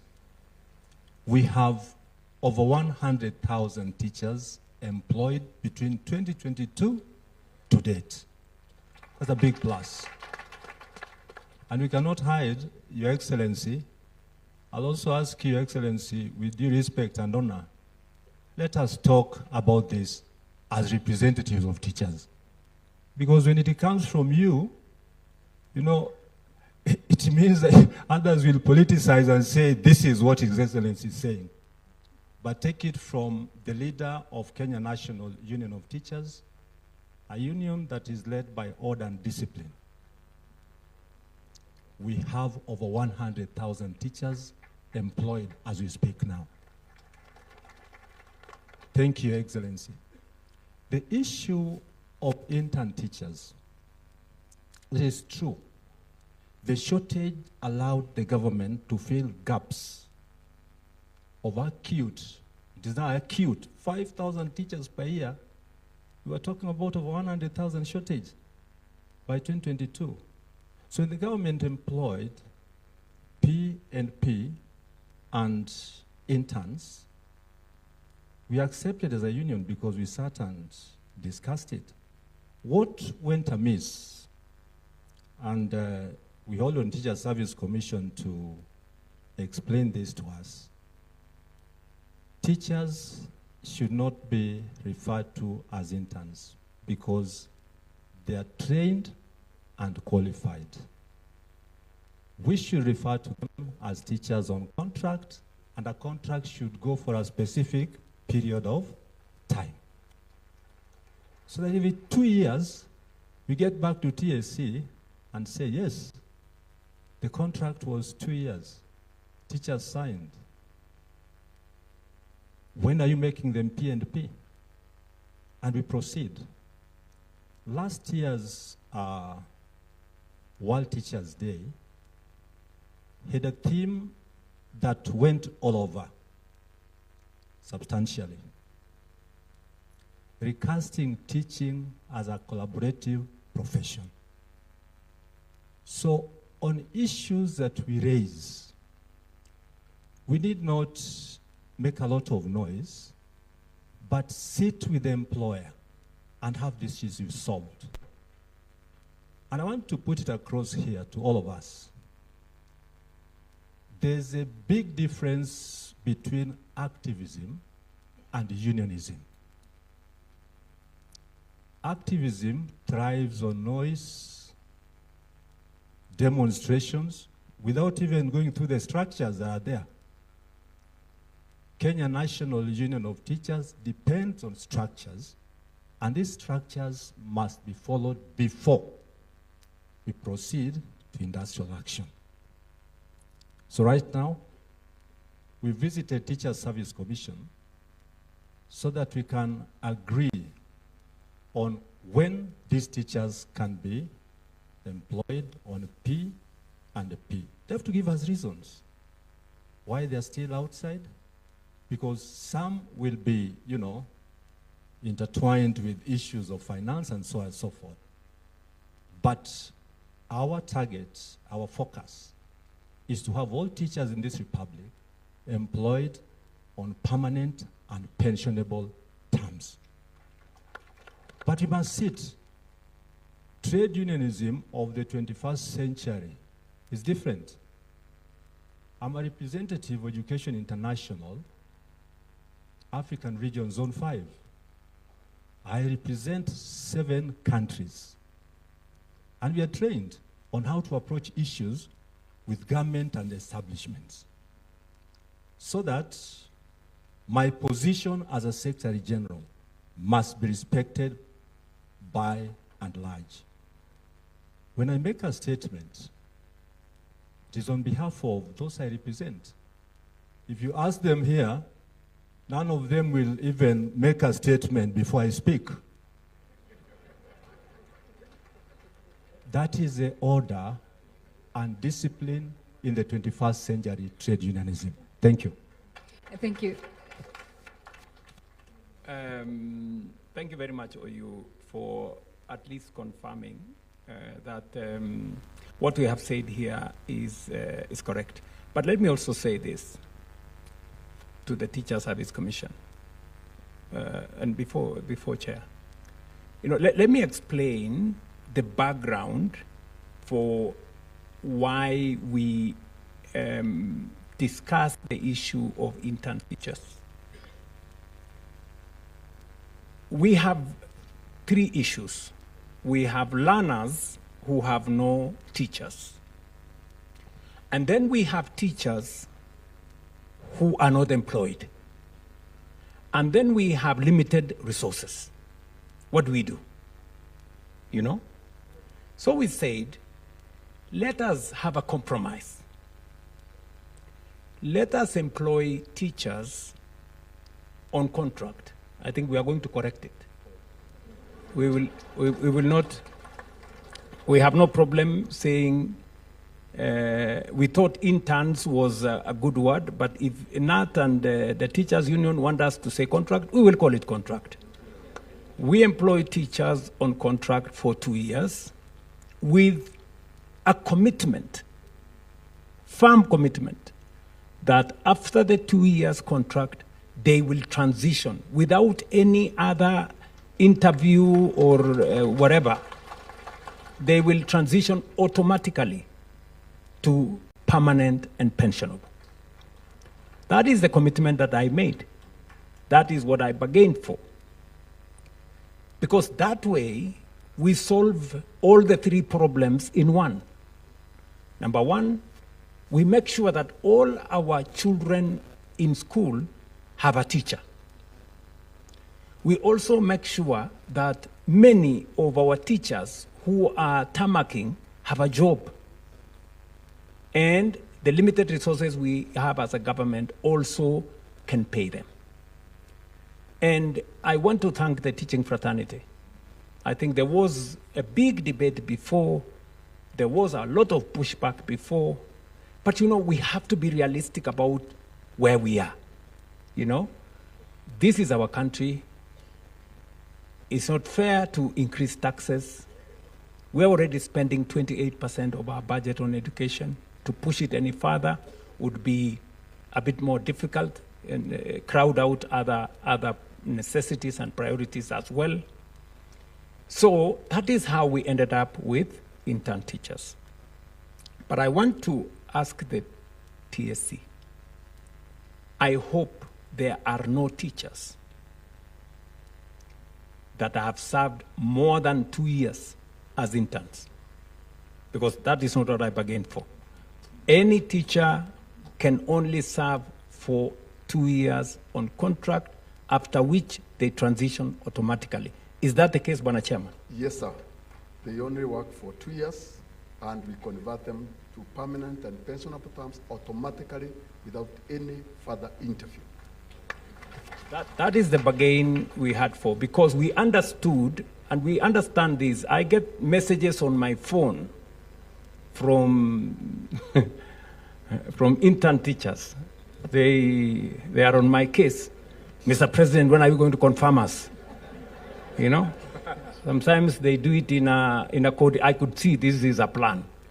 You know, they bombard my phone, you know, harass me and do all those things.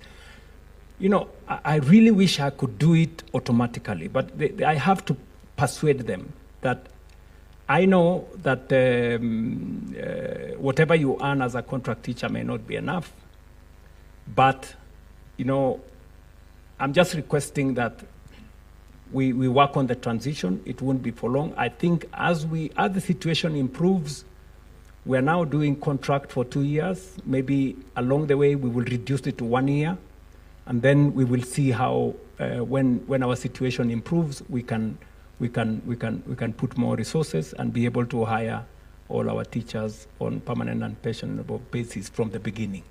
So this is the situation where we are. And finally, I needed to explain, you know, why we have intern teachers, and I hope the TSC has no problem not referring to them as interns, because according to OU, and he is correct, these are qualified teachers. They are not interns. They are fully qualified. We can refer them to being on contract, but then with the terms that as soon as that contract expires, they transition into PNP. That should be your contracting situation, because we will provide you the resources for that transition, because it's a commitment that I made. Number 2 is on industrial action. Jebet, wacha uchochezi, please. Because, you know, this space has been filled with, you know, maandamanos, people with sufurias on their heads, and all manner of things. And sometimes, you know, teachers, they don't do it out of the fact that they like to do it, because they are also parents, you know. No parent wants to go roaming in the streets with sufurias, you know, because you have all children. We all have children. But they do it, of course, as a last resort.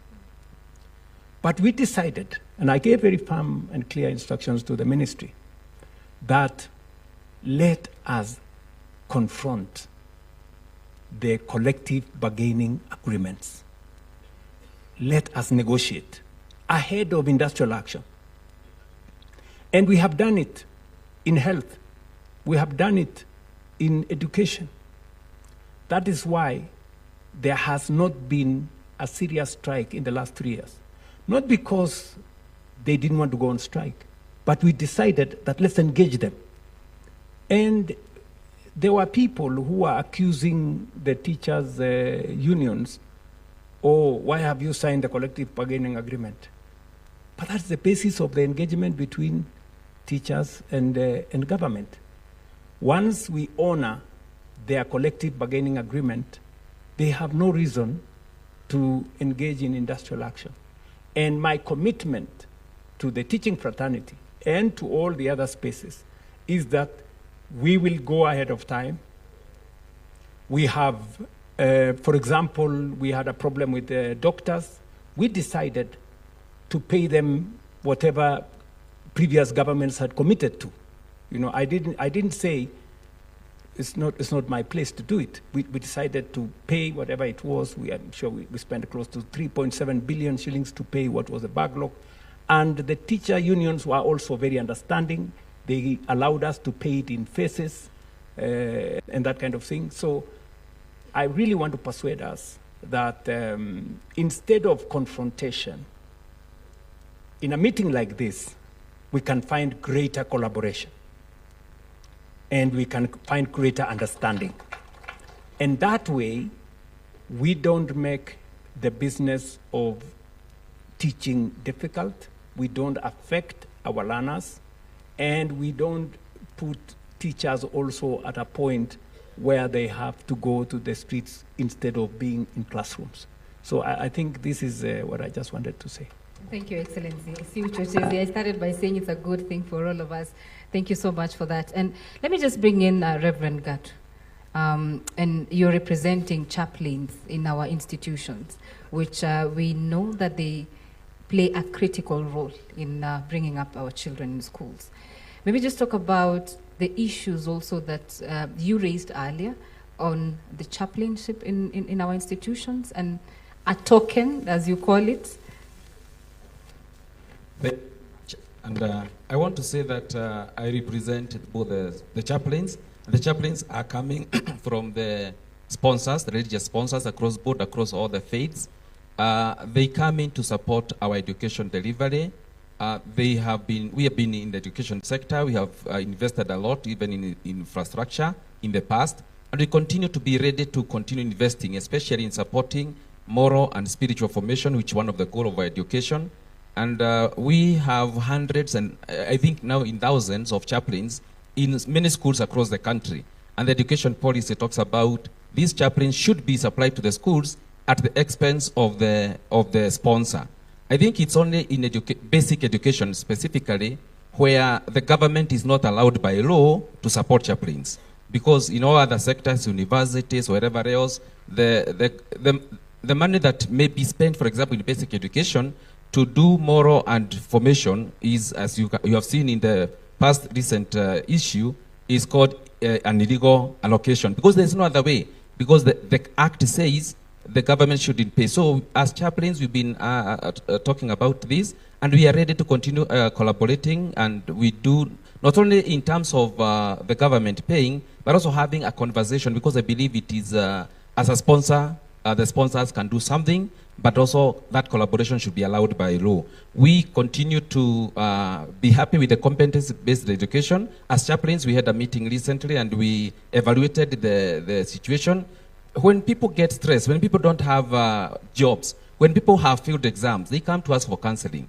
And when we see a system whereby all are valued and they come out all winners, we are happy for that. And Your Excellency, we are happy for the CBE education, and we are happy for that. And we hope that the teething problems here and there in terms of allocation of resources and so on, labs and so on, will be catered for. But we would want to have a more collaborative approach between the educations, all the stakeholders, and Your Excellency, you mentioned all of them, and you said we should all collaborate, and I hope that that will be, we are going to enhance that. We are ready as sponsors, as religious sponsors, we are ready as chaplains to continue, and I said we have thousands of them in schools, not supported by in any way, but self-sponsoring themselves. The sponsors are sponsoring them, because even schools, they find it very necessary. Every school in this country that has a name has a chaplain. And I believe this is something that we continue conversation around. We have from 2017, for example, been trying to say, what do chaplains do in school? Many of the stakeholders here know we have many chaplains who have been doing work in school, but even principals have not been able to say what they do. In 2017, the Minister of Education came up and said we want to do guidelines on just guiding chaplains what they do. Your Excellency, since that time, nobody wants to finish that process. We've been trying to move and nobody wants to have it completed. I believe that's a very basic guideline, just to tell the chaplains, now that you are in schools, what are you supposed to do? And we sit down together, the minister and all, and ask ourselves, what are they supposed to do? I would encourage that we be collaborative. The religious sponsors are ready to support the system of education. The task forces that have been there, we have had the religious representation. We have given very good input, including the recent presidential task force. And the government at the higher level has been listening to the religious community and inputting a lot of input. And I believe that we can do more collaboration. And I hope I've answered the question that you asked. Yes, you did. You did. Thank you so much. Let me just bring in Waziri on the issue of textbooks in grade 10, which I know the latest data shows that 11 million books have been distributed. Do you have data that shows specific subjects in schools? Because there are few principals who are saying they are yet to receive enough because you find 5 to 6 learners are sharing a book. So is it the difference when it comes to, others actually are saying, is it the principals who took so many students beyond their capacity? So talk to us about that shortage of textbooks, and if there is a database where you can say English, this number of students in this country are needing these books. Thank you, and the CEO for KICD is here. He'll be able to give more details on it, but as you know, when grade 10 transitioned, grade 9 transitioned to grade 10, a number of students requested for transfers from one school to another.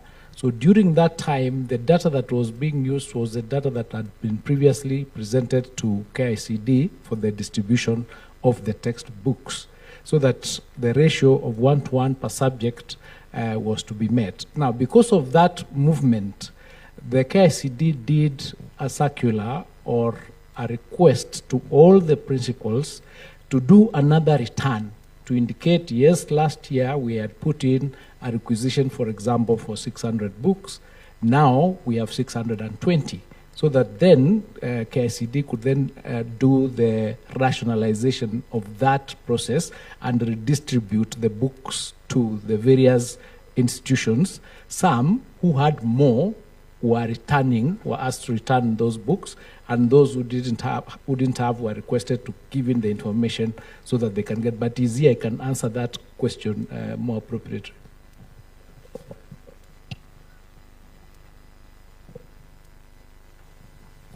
Thank you very much, our Cabinet Secretary. Maximum respects, Your Excellency. In addition to what the Cabinet Secretary has said, we have now got responses from the principals on the actual numbers of learners taking actual subjects. But as we talk today, we have to verify those numbers through our sub-county directors of education so that we are sure that the numbers the principals are giving us are the exact numbers of learners, because we don't want it to run into the problems that took place before verification. We have given that process 1 week, and after that 1 week, we should be able to tell the publishers, now these students in these schools have this shortage, and they'll get back the books before the end of this month. Thank you. Thank you very much. Maybe just so that I can assist from where I sit. You see, this data thing is actually at the heart of solving many of our problems. And it is the reason why we shouldn't be waiting for a teacher to send us returns. If we digitize this data, we can authoritatively know how many students are in school X. And we just send the correct number of books to that school. That is why this digitization is very important. We've traveled a journey, a long journey to getting it where we've gotten it. I'm very happy that Ogamba here tells me now they are ready for the rollout. You said on 10th, 15th, it'll be the first time we on board, we go live, and then that is with the secondary. And then 2 weeks later, we go live with the primary and make sure that we have all this data so that KICD will authoritatively send books, the correct number, to every school, because we will have their data onboarded on a digital platform. Number two, two things that my good friend Chaplain my good friend Gatu here said on the matter of chaplaincy. It is true that maybe a conversation has to be done, because he says it's been hanging because nobody wants to deal with it. So I think in a forum like this, we need to have a conversation. What is the job of the chaplain?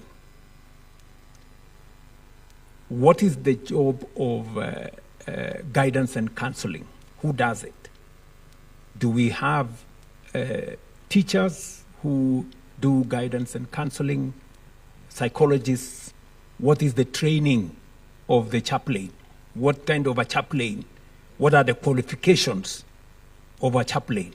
Once we have identified what they are supposed to do, then we can have qualifications so that if they are supposed to do job X, they must have the qualifications to accomplish that responsibility.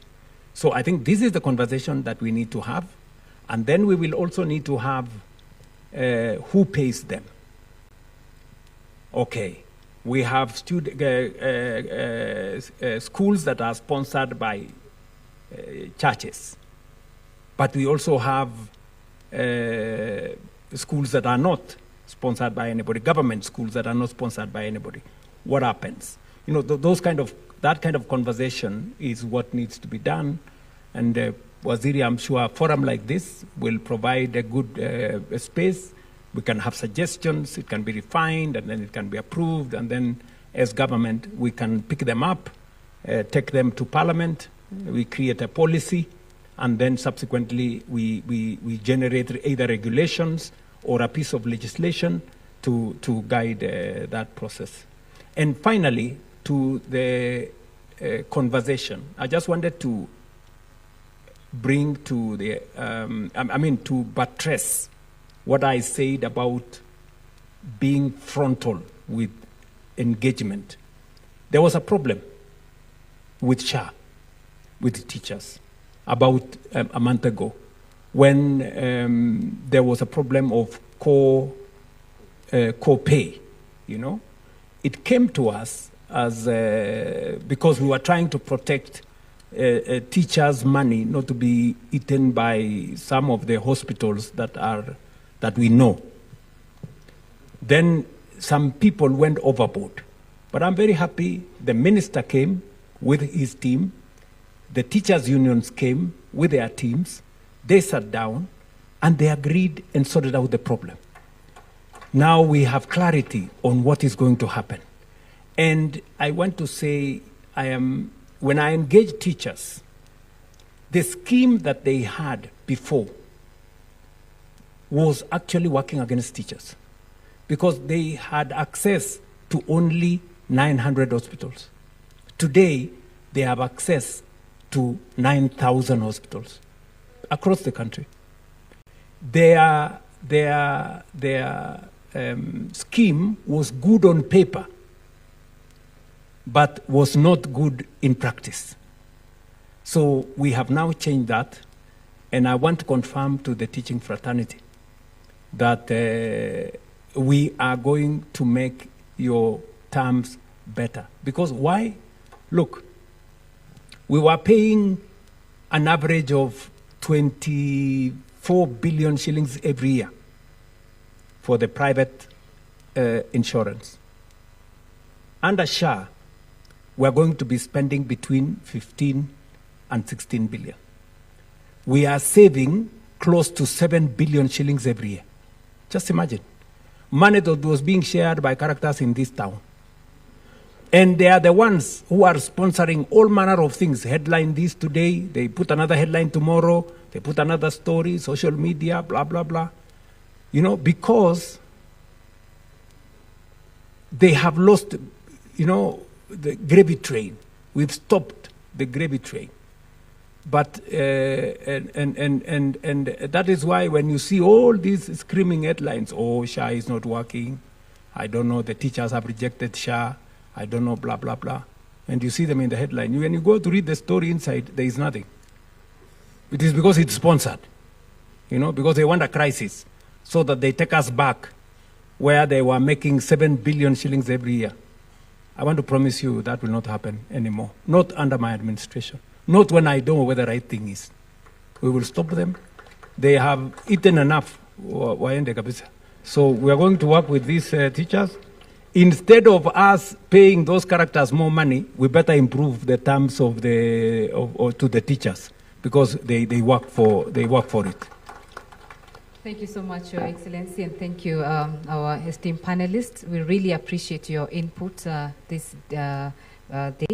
I just want to give each and every one of us to give our closing remarks. We will end with the President. So we start from Reverend. Give us your last remarks, kindly.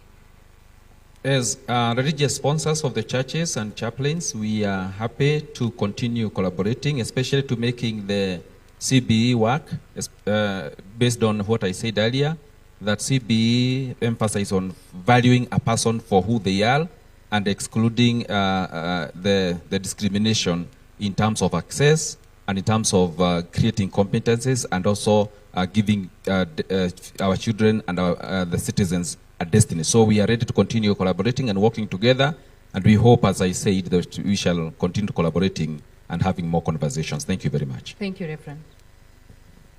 Thank you very much. I also want to emphasize the fact that education is the greatest equalizer, where the poor man's son, daughter, the rich man's son, daughter, meet together in university and get qualifications where they all work together as equals.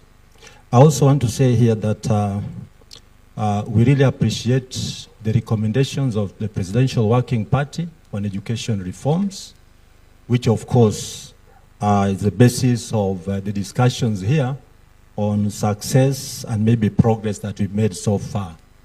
We should at all times be very cautious in disrupting education. And I don't want to live here without saying this out publicly. One of my colleagues talked about autonomy. Autonomy for junior school teachers. If we really understand the recommendations of the Presidential Working Party on education reforms and the structures that are there in the recommendations, I think we should be the last people as teachers to talk about autonomy.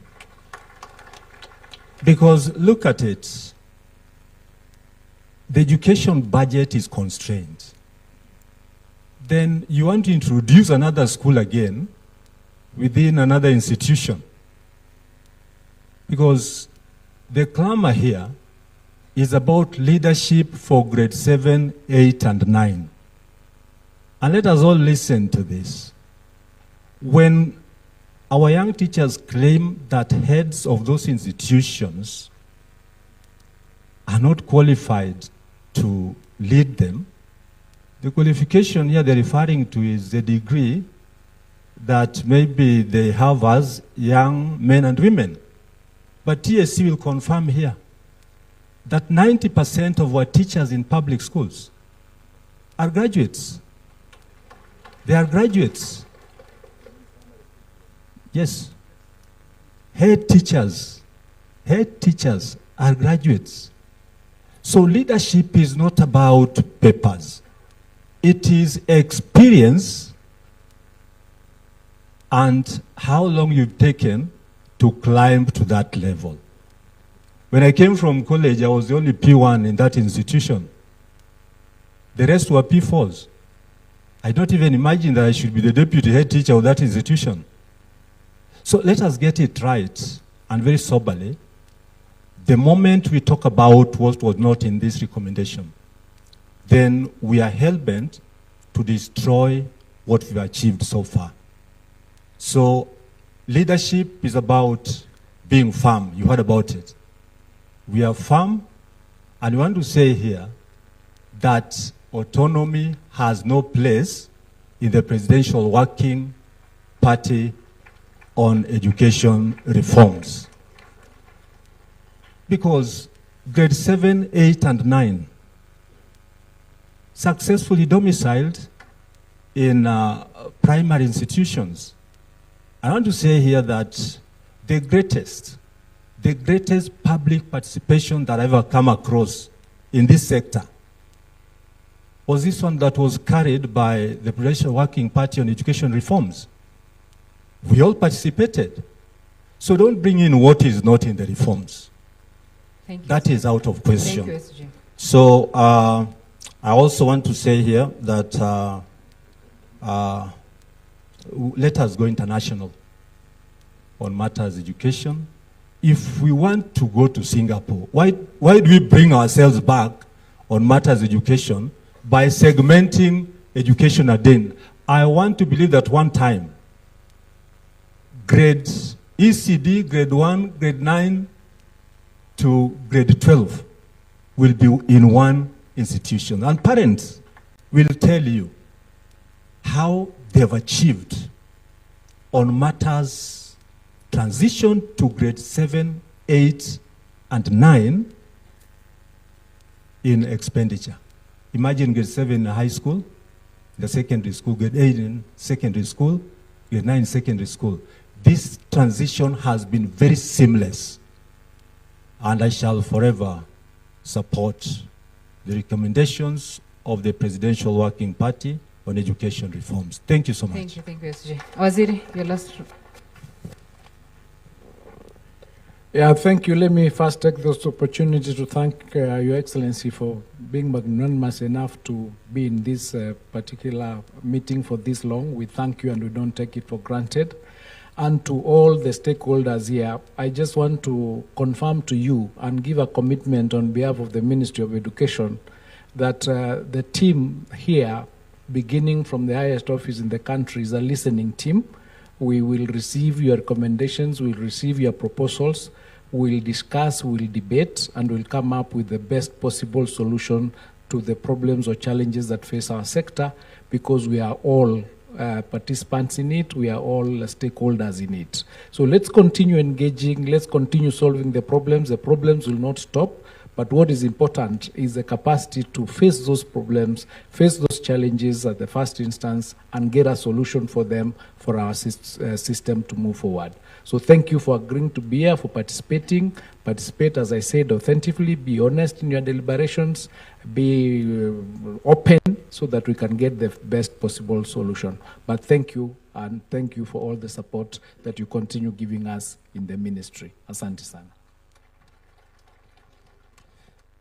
For me, I also want to thank His Excellency for the support we have continued to receive from this current government in our institutions of higher learning, the universities. And they really say that the student-centered funding model, as I said, is a very good model for all of us. And indeed, it's working. But as was pointed out, we still have some challenges, especially the funding gap that was pointed out, and the government is addressing that together with ourselves to see then how best we are able to get over that. And therefore, I would want to say that we'll continue to work together to be able to make this really work, because that's why we are in this. Thank you very much. Thank you so much, Your Excellency. And again, I appreciate your time. Give us your last remarks. Thank you very much. Let me join the good people who have talked here by thanking everybody. I know that a forum like this brings people from different facets, with different ideas, with different experiences, and that is the hybriding of ideas that we need for us to come up with what is not just good, but what is the best. Number two, this is a forum for us to listen to one another. Without,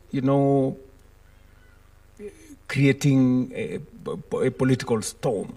It's for people to share ideas with decorum in a place where we all can listen to one another. And as Julius has said, we are ready, we are willing to listen. And that is why we have, when we had issues with funding model, we sat down, we brought stakeholders back again, we listened, and we crafted a compromise position that helps us, all of us, move forward. It's the same with all the other outstanding issues that will be canvassed here. I'm going to give you 2 assignments, but before I do that, I know OU has said about the subject of autonomy, which is a debate with the JSS teachers and all the other people. I am sure you will have a conversation, and if the issue is qualifications, that we want the school to be led by a graduate. I think already 90% of the people who are leading schools as are graduates. So I think that's a conversation that can be done without too much friction and create understanding. But let me say the following. I agree, and I am very proud of the outcome of the Presidential Working Party. I think we had 20,000 representations. Those are very comprehensive public participation exercise. And it took time. I even had to increase the time. I think we went all the way to about 8 months of consultations around the country. But let me say the following. I have had two experiences. Lenana School in Nairobi. I went to Lenana School and asked the school, because you have a whole 200 acres, that quite a bit of it is bush, please let us build a primary school. Because the community around Lenana School did not have a school. The only school that was present actually in that, it's called Ngando area, was a private school that actually collapsed, and I think we lost lives because it was made of wood and it was a story building.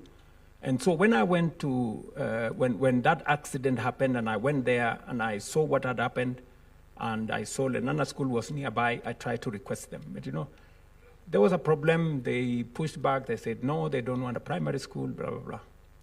But finally, I managed to persuade Lenana School to give us land. And I told them they didn't need to transfer land to primary school. It will remain Lenana School, but it will be the primary section of Lenana School. We have built a school there. In fact, I built with my own resources. We now have 2,000. I think we now have 2,400 students in that school. The community there, which is not an upmarket community, now have a place for their children to go. That's one experience. Then there is my old school, Kapsabet Boys High School, where I did my A-levels. Kapsabet decided to do the opposite. They didn't wait for anybody to tell them to do a primary school. They actually built a primary school. And today, Kapsabet Boys High School starts from ECD. And it is one school. One school. And I was going to sponsor the principal of Lenana School to go and see what's happening in Kapsabet, for them to understand that you can actually have a school that starts from ECD all the way to secondary school, to senior school. And there is absolutely no issue. And it is managed and run as one school. This is something that maybe can be a subject of conversation, especially in schools that have land. For example, Nairobi School. I don't see why Nairobi School, and I am building some dormitory and classrooms in Nairobi School. And yet the community around Nairobi School, they don't have a primary school. I think some of these institutions need to consider, extending, facilities, and government can come in and add more. So I'm just proposing that we need to exercise our minds. Is it a possibility that some of the schools can actually be both combined and work? Number two, assignment number two, we need to have a conversation about scholarships. We've had a big debate, fragmented scholarships. Members of parliament are giving scholarships, counties are giving scholarships, sponsors are giving scholarships, philanthropies are giving scholarships. And sometimes there is a lot of duplication in that space. Can we have a channel? And digitization is going to provide us a framework where through digitization, we will identify all the needy students and put them on one platform so that whoever has money, you don't have to go and look for a student. You will come to that platform, pick 10, pick 20, pick 100, sponsor them. They will have already been identified that they are needy students. So that is another conversation I would really want you guys to have. This forum is a good forum because it has all the stakeholders. And assignment number 3 that I would want to give to this forum is the issue of uniforms. There is a big debate about uniforms and how much they cost. We have all manner of suppliers. Working with schools, you find that some uniforms, I don't know whether they are Stefano Ricci or they are what, because they are very expensive. We need to agree on uniforms. How are they going to be procured? How do we make sure that they are cost effective?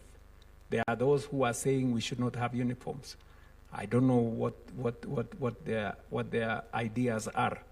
How do we, granted, you don't have to be dressed in a certain way to learn, but this is the debate we must have so that we create a uniform playing field, but certainly we need to discuss about the cost of uniform. It is becoming an impediment to education, especially in some schools where uniforms are very expensive. So this is a conversation I think this forum can undertake. Otherwise, I do not want to say more. I am very passionate about this. I could speak for longer because when I got the privilege to be Minister for Higher Education, I realized that this was a very important space and with a lot of impact on human development and national development. I wish you all wonderful consultations, and this forum is here for us to exchange ideas and better education outcomes in the process. Asante sana. Thank you so much, Your Excellency.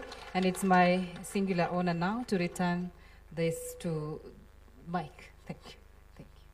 A round of applause to the panelists, please. I'll kindly request your indulgence, Your Excellency, for a quick photo with the panelists together with the moderators.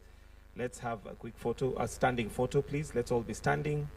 We'll start with the moderators in, then I'll ask the moderators to step out and the two PSs to join in. For the photo to look good, I'm told the chairs need to move out, so allow us to do that.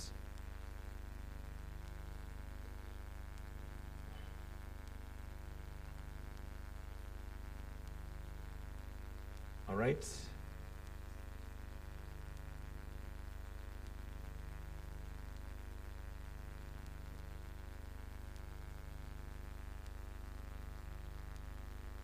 Then let me ask the PSs to come in, please. PSs present.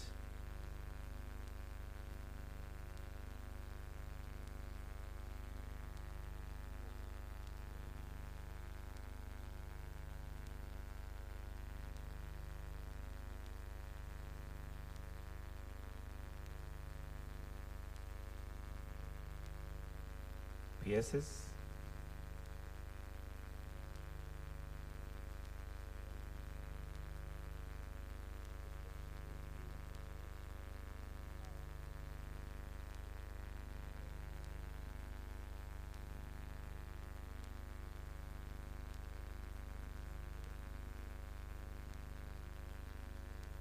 right, Chair, and we can join in kindly. Then after that, we'll all exit stage as we wind up with the national anthem. Let's look at the camera, please, in front.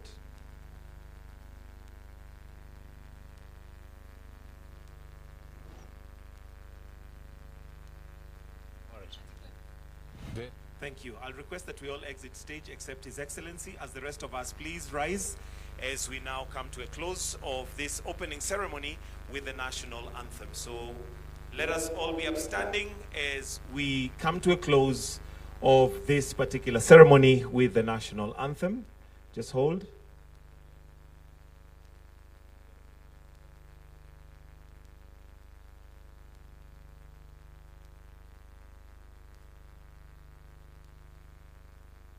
The anthem.